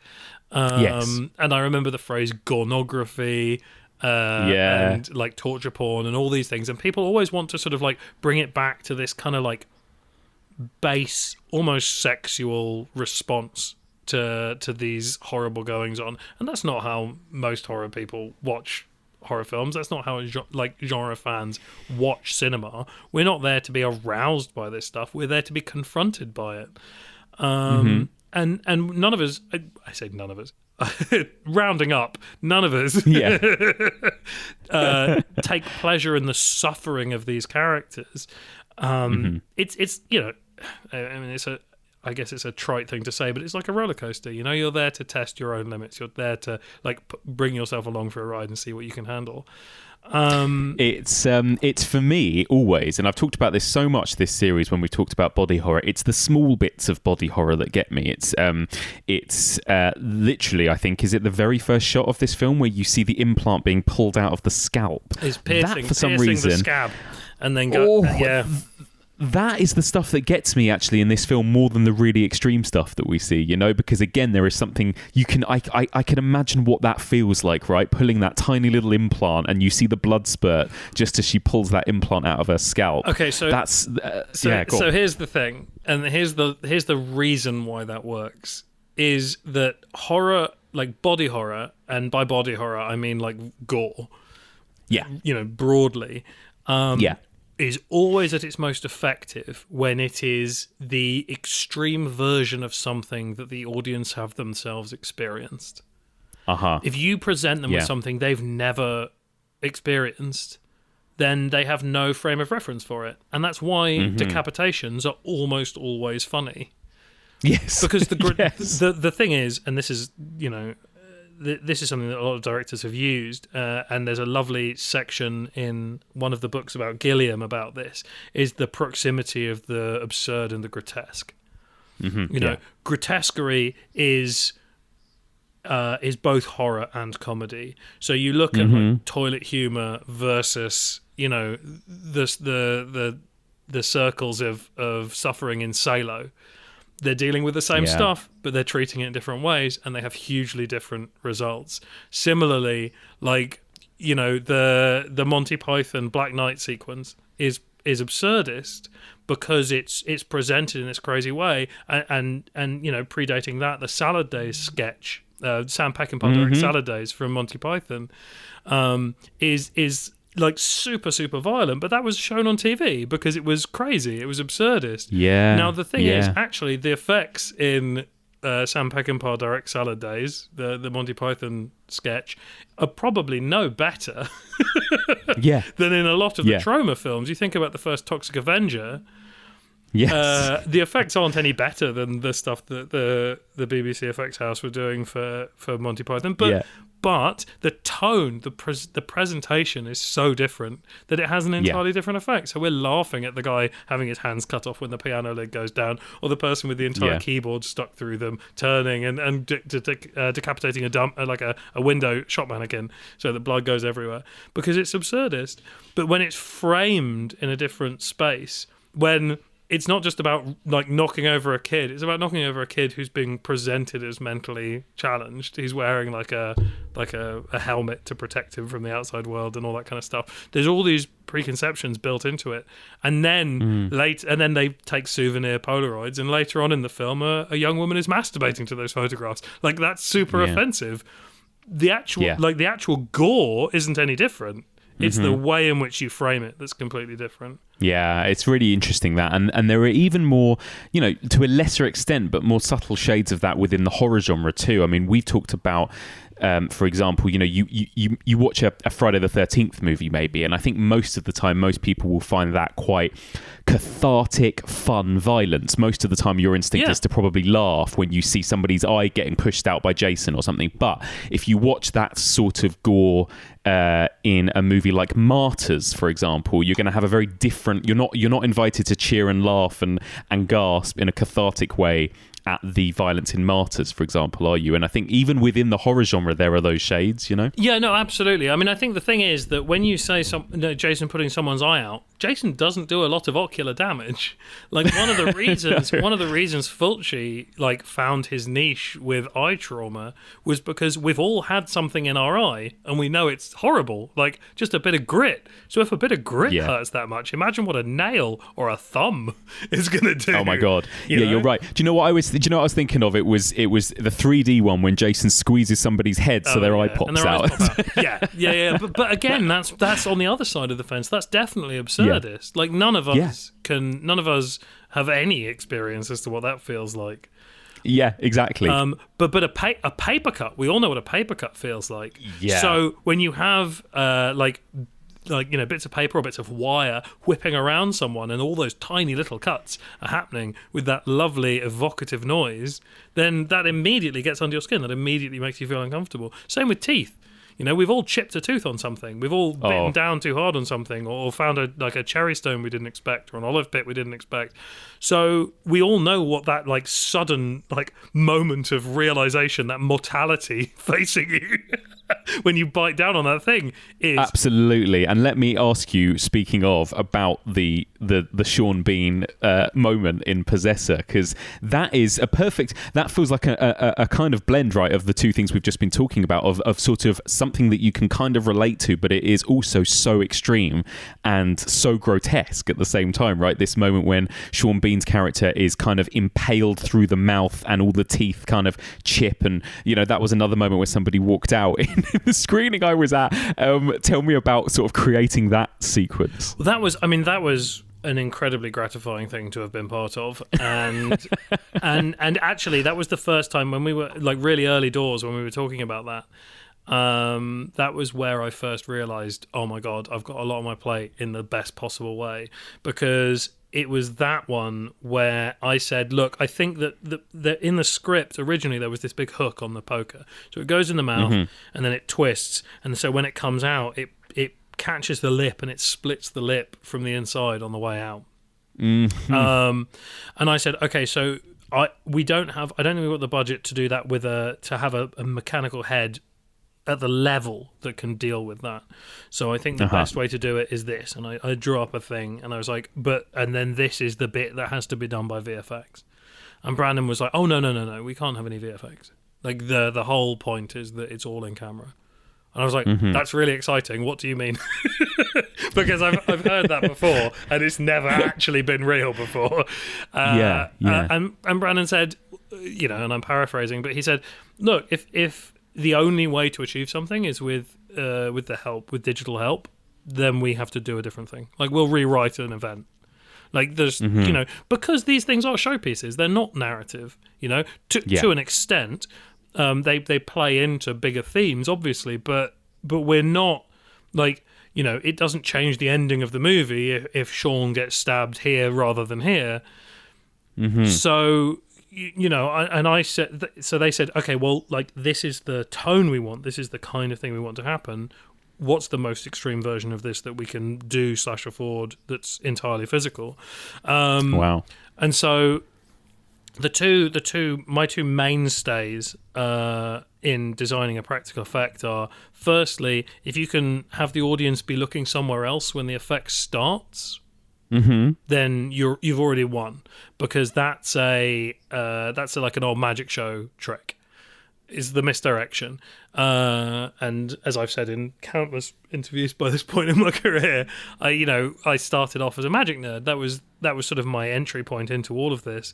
And it just so happened that I was growing up at the same time as the birth of horror magic.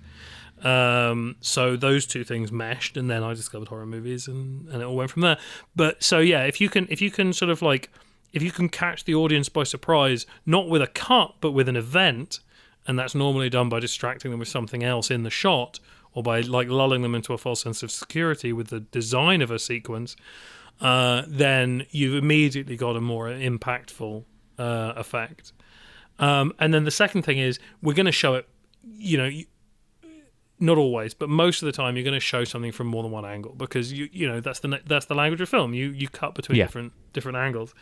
If you can do it a different way in two different angles, then you can cut around the tells in each way. Again, I say the tells. That's a magic term.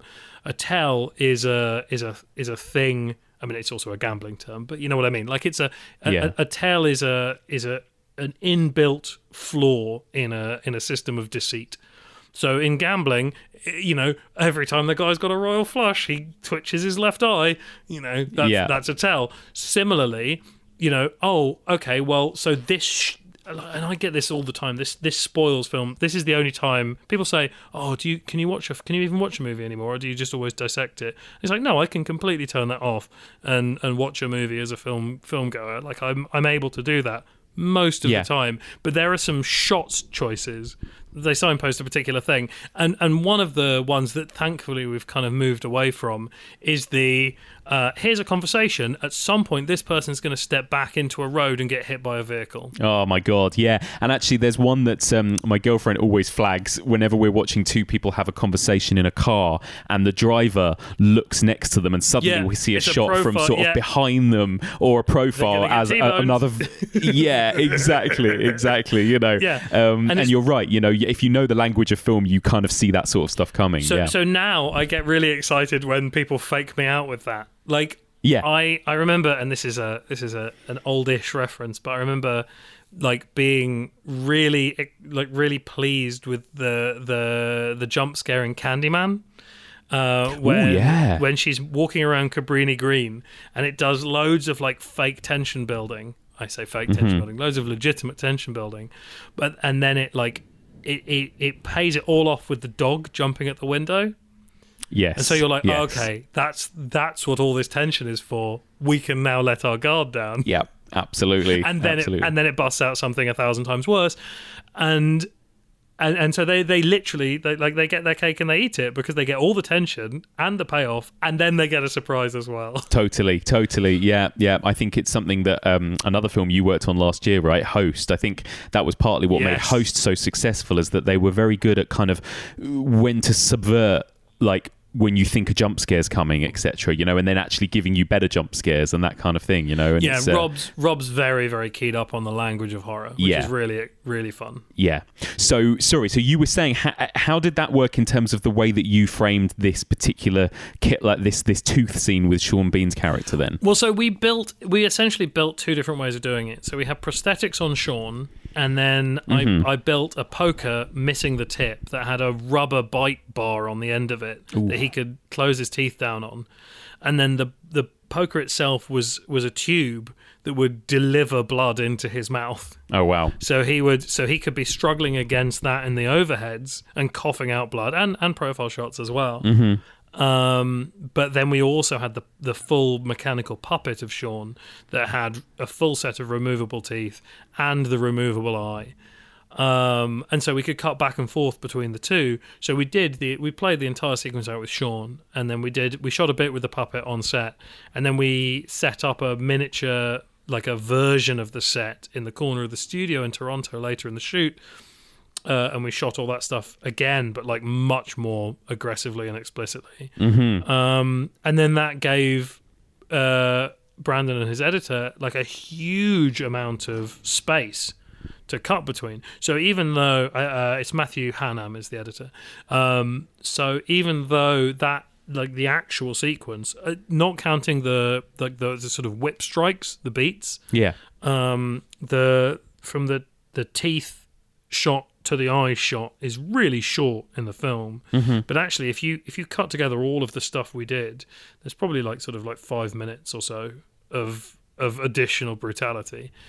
But I think that becoming acclimatized to that stuff is as deadly to the efficacy of a scene as doing it badly. Yeah. So it's.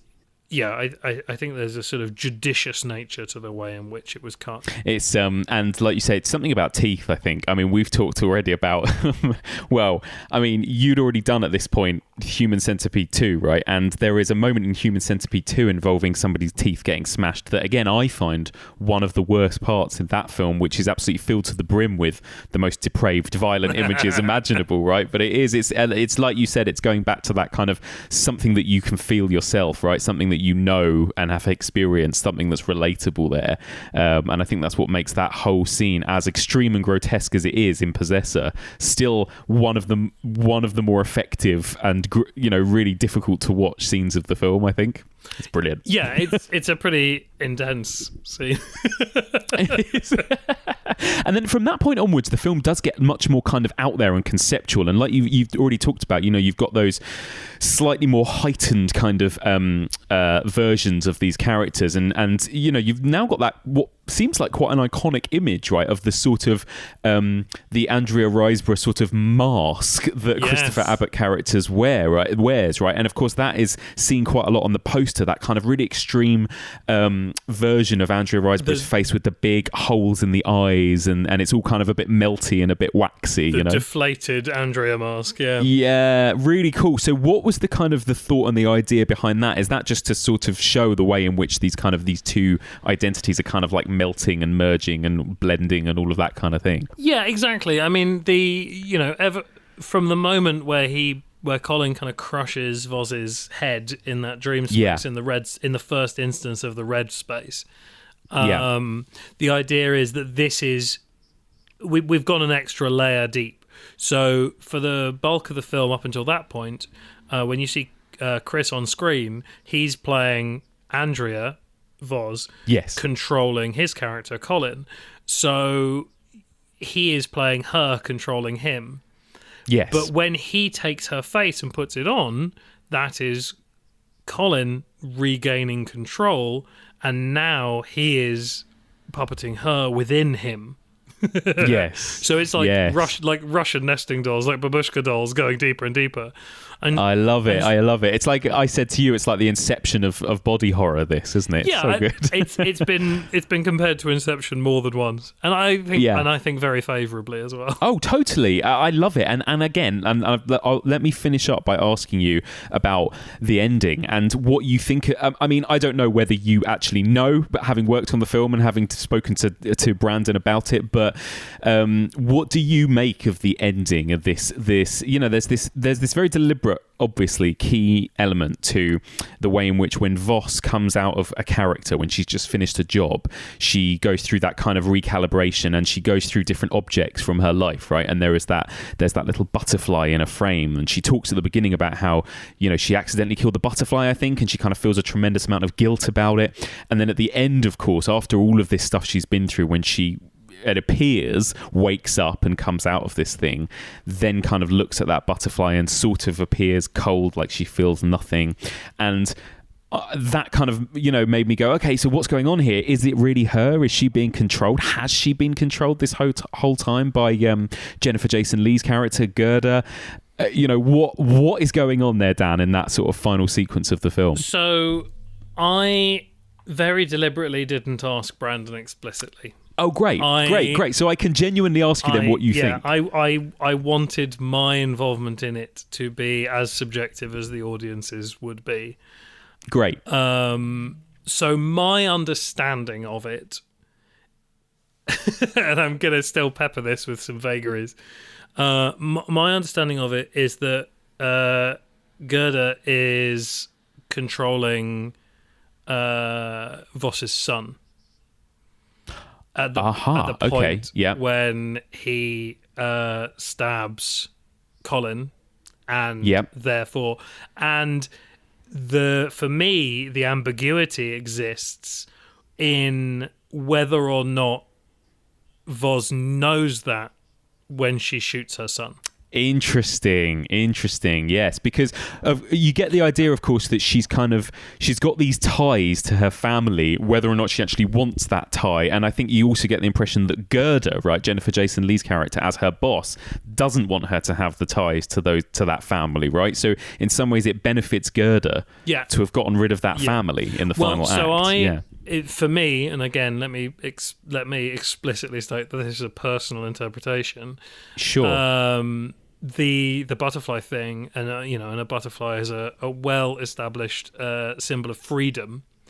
That she is both shunning the death of freedom, i.e., tying herself to this company, but also when she says exactly the same thing that she said earlier in the film, but doesn't say, and I felt guilty about it, or I felt bad about it. She is telling us that whether or not Gerda was in control of the son, that she knew it was okay. She doesn't mind that the family's gone. Like, that this is her. The pure her is in service of this. Because, like, right at the beginning, you got to remember, right at the beginning of the film, they're like, you had a gun. You could have killed yourself. You could have shot him. You were meant to shoot him, not stab him 1,000 times. Like, what the fuck is this? But she's proper thrill kill at that point.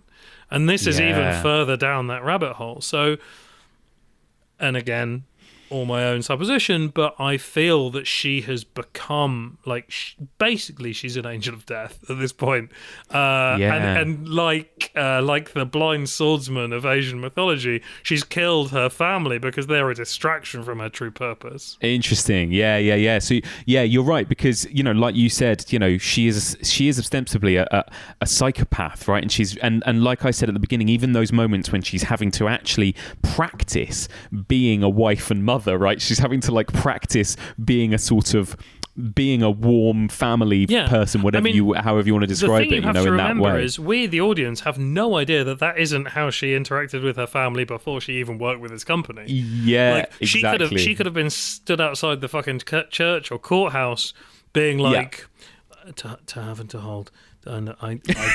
Like, exactly. She could have, like, her character could always have been an outsider, someone who was trying to fit in emotionally with what society felt was normal, what she felt society expected of her, and that with this company, once she's shrugged off this first attempt at being part of society, she's actually found a space where she is wanted, not just for what she can project, but for who she really is. Yeah. No, I think you're right. And in some ways you think, because you don't get any background info, obviously, and you think, well, how did she get into this job? Why would she have voluntarily gone into a job like this? And maybe that's because of who she is, and that's always who she's been, right? Yeah, I mean, I like to think that, like, the movie deals a lot with data mining, and I like to think that she was cherry picked because she had the browsing history of a stone cold killer.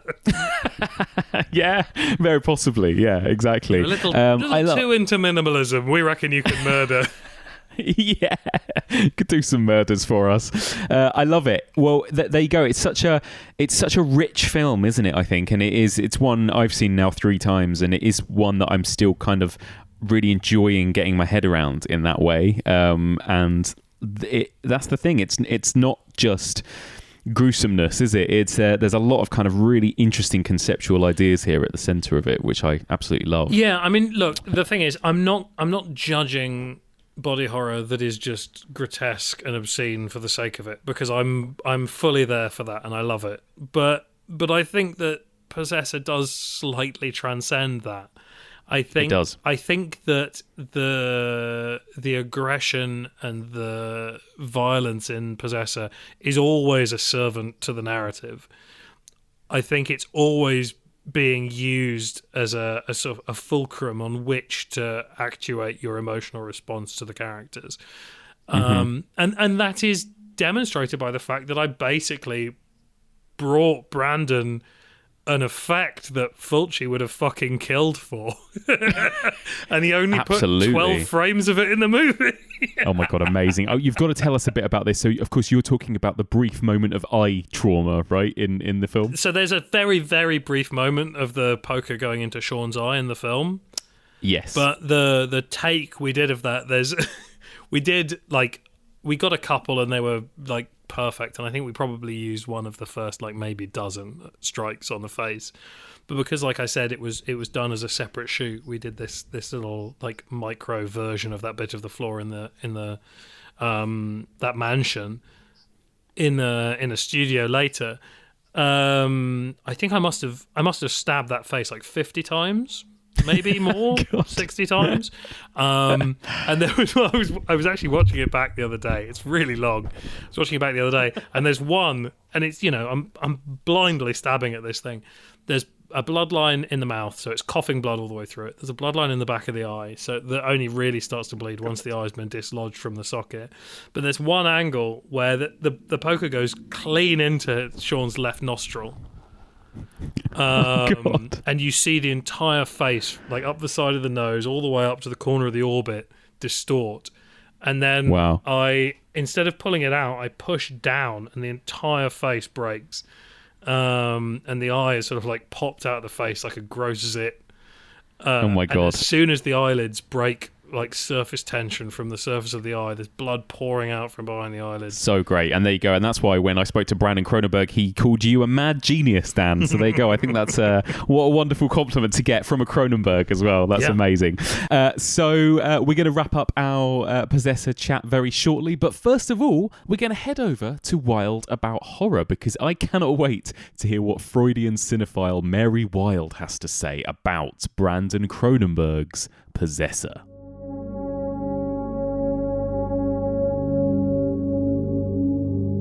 Hey Mike, Mary Wild calling, back for the last time this series to discuss Brandon Cronenberg's sci-fi psychological horror film, Possessor. Much like Brandon's debut, Antiviral, Possessor deals with technology and consciousness through the methodology of body horror. Brandon is masterful at investigating the experiential elements of identity and the liminal edge between the self and reality. Tasia Voss works for an unnamed company that carries out high-profile assassinations. Through an implant installed in the unwitting host's brain, Voss takes control of her target's body. A special machine allows her consciousness to slip into their mind and dominate their decision-making faculty. Voss returns to her own body by forcing the host to commit suicide at the end of each job. Due to the amount of time she spends impersonating other people, she feels gradually detached from her own sense of self and cannot fully disconnect work pressures from her private life. Voss rehearses her persona the same way she practices imitating her hosts. Intrusive thoughts of violence occur to her during routine domestic life, which present like flashbacks related to the trauma of her murders. Voss's handler, Gerder, a retired assassin, dismisses her desire to remain close to her family. Gerder believes that Voss would be a more competent killer without personal attachments.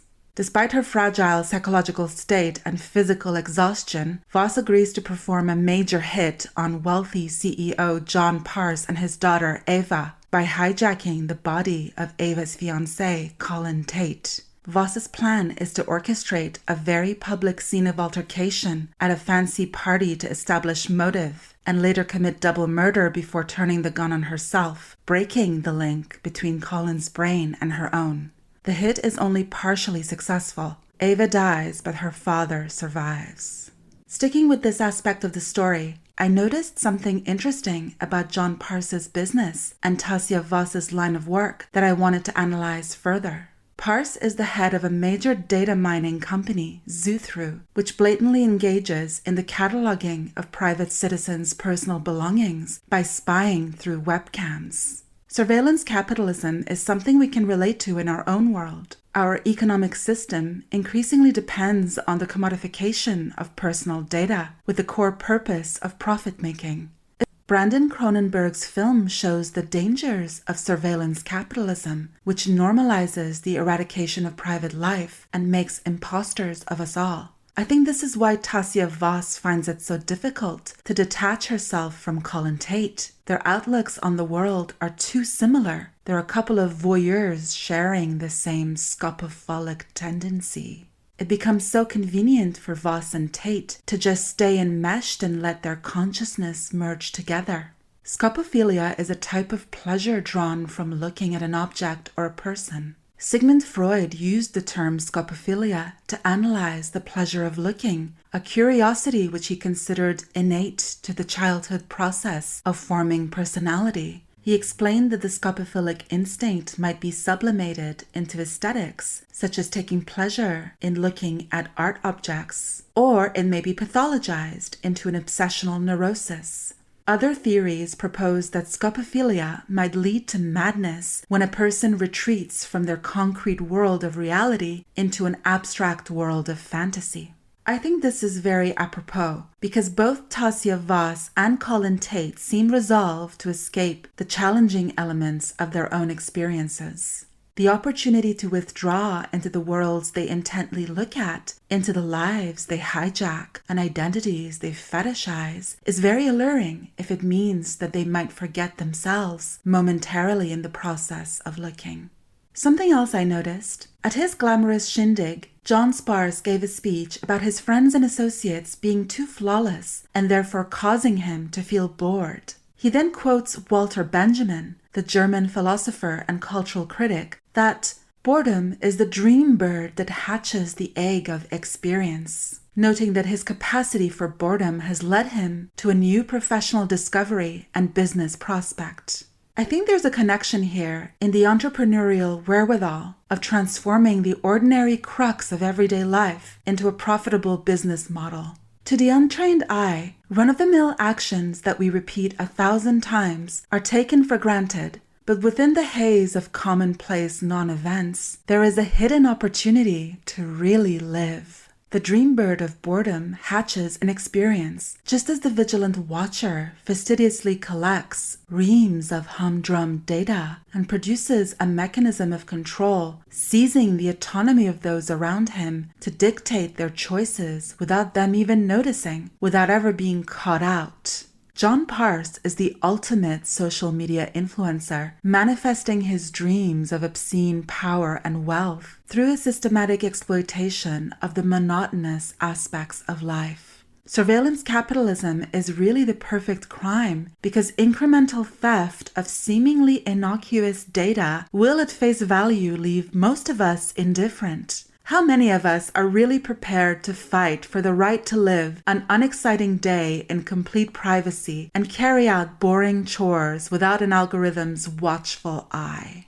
Over time, the knowledge that we're constantly being scrutinized runs the risk of leading to ennui, the French word for boredom, related to existential doubts about one's purpose in life brought on by world weariness. Ennui is an attitude of lethargic disappointment, a preoccupation with the fundamental emptiness of existence. Ennui has become associated with the alienation of industrialization and modern life. And so it is only fitting that the surveillance capitalist's boredom should eventually produce a sense of dullness in life. It all comes full circle in the end. Thank you, Evolution of Horror listeners, for engaging so positively with Wild About Horror. I've loved reading your feedback and interacting with you on social media. And much gratitude to you, Mike, for providing me with a space on this wonderful platform. I love working with you. Catch you on the next series.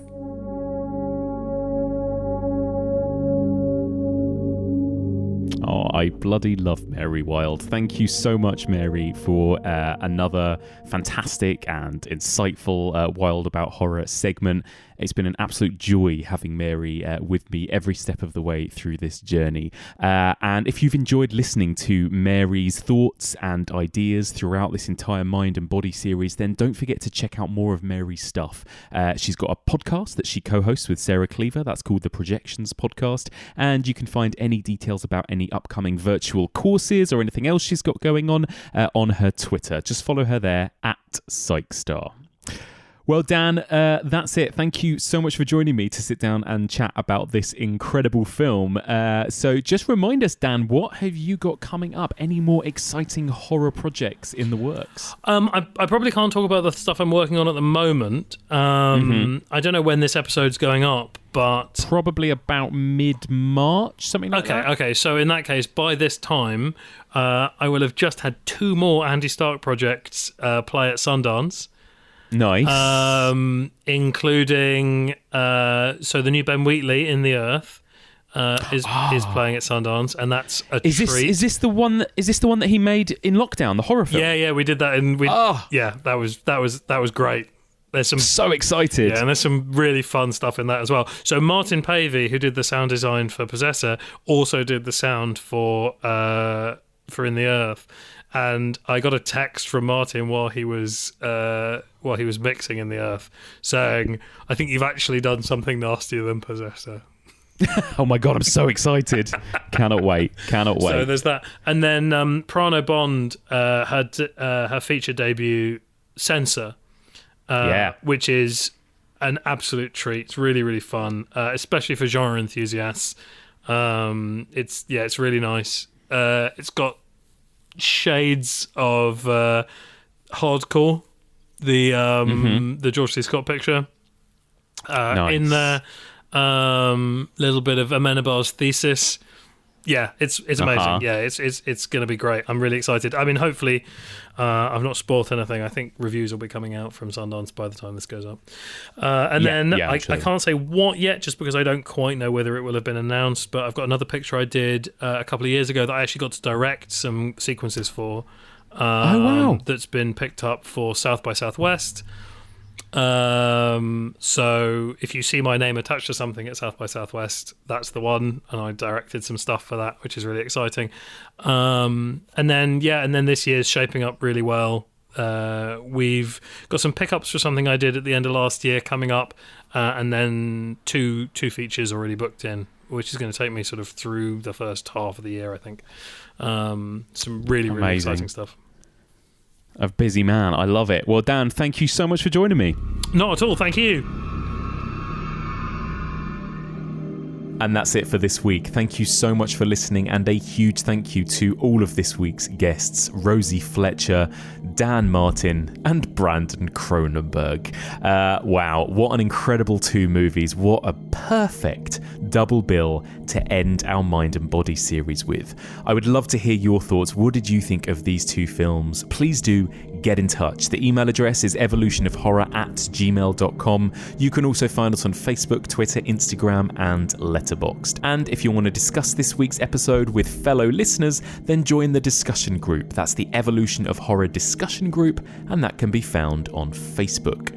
You can find all previous seasons and episodes of this podcast, as well as blog posts and links to various other bits and pieces on our website. Head on over to evolutionofhorror.com. If you want to support this podcast and everything we do here, as well as get treated to regular bonus episodes, then sign up to our Patreon, patreon.com/evolutionofhorror.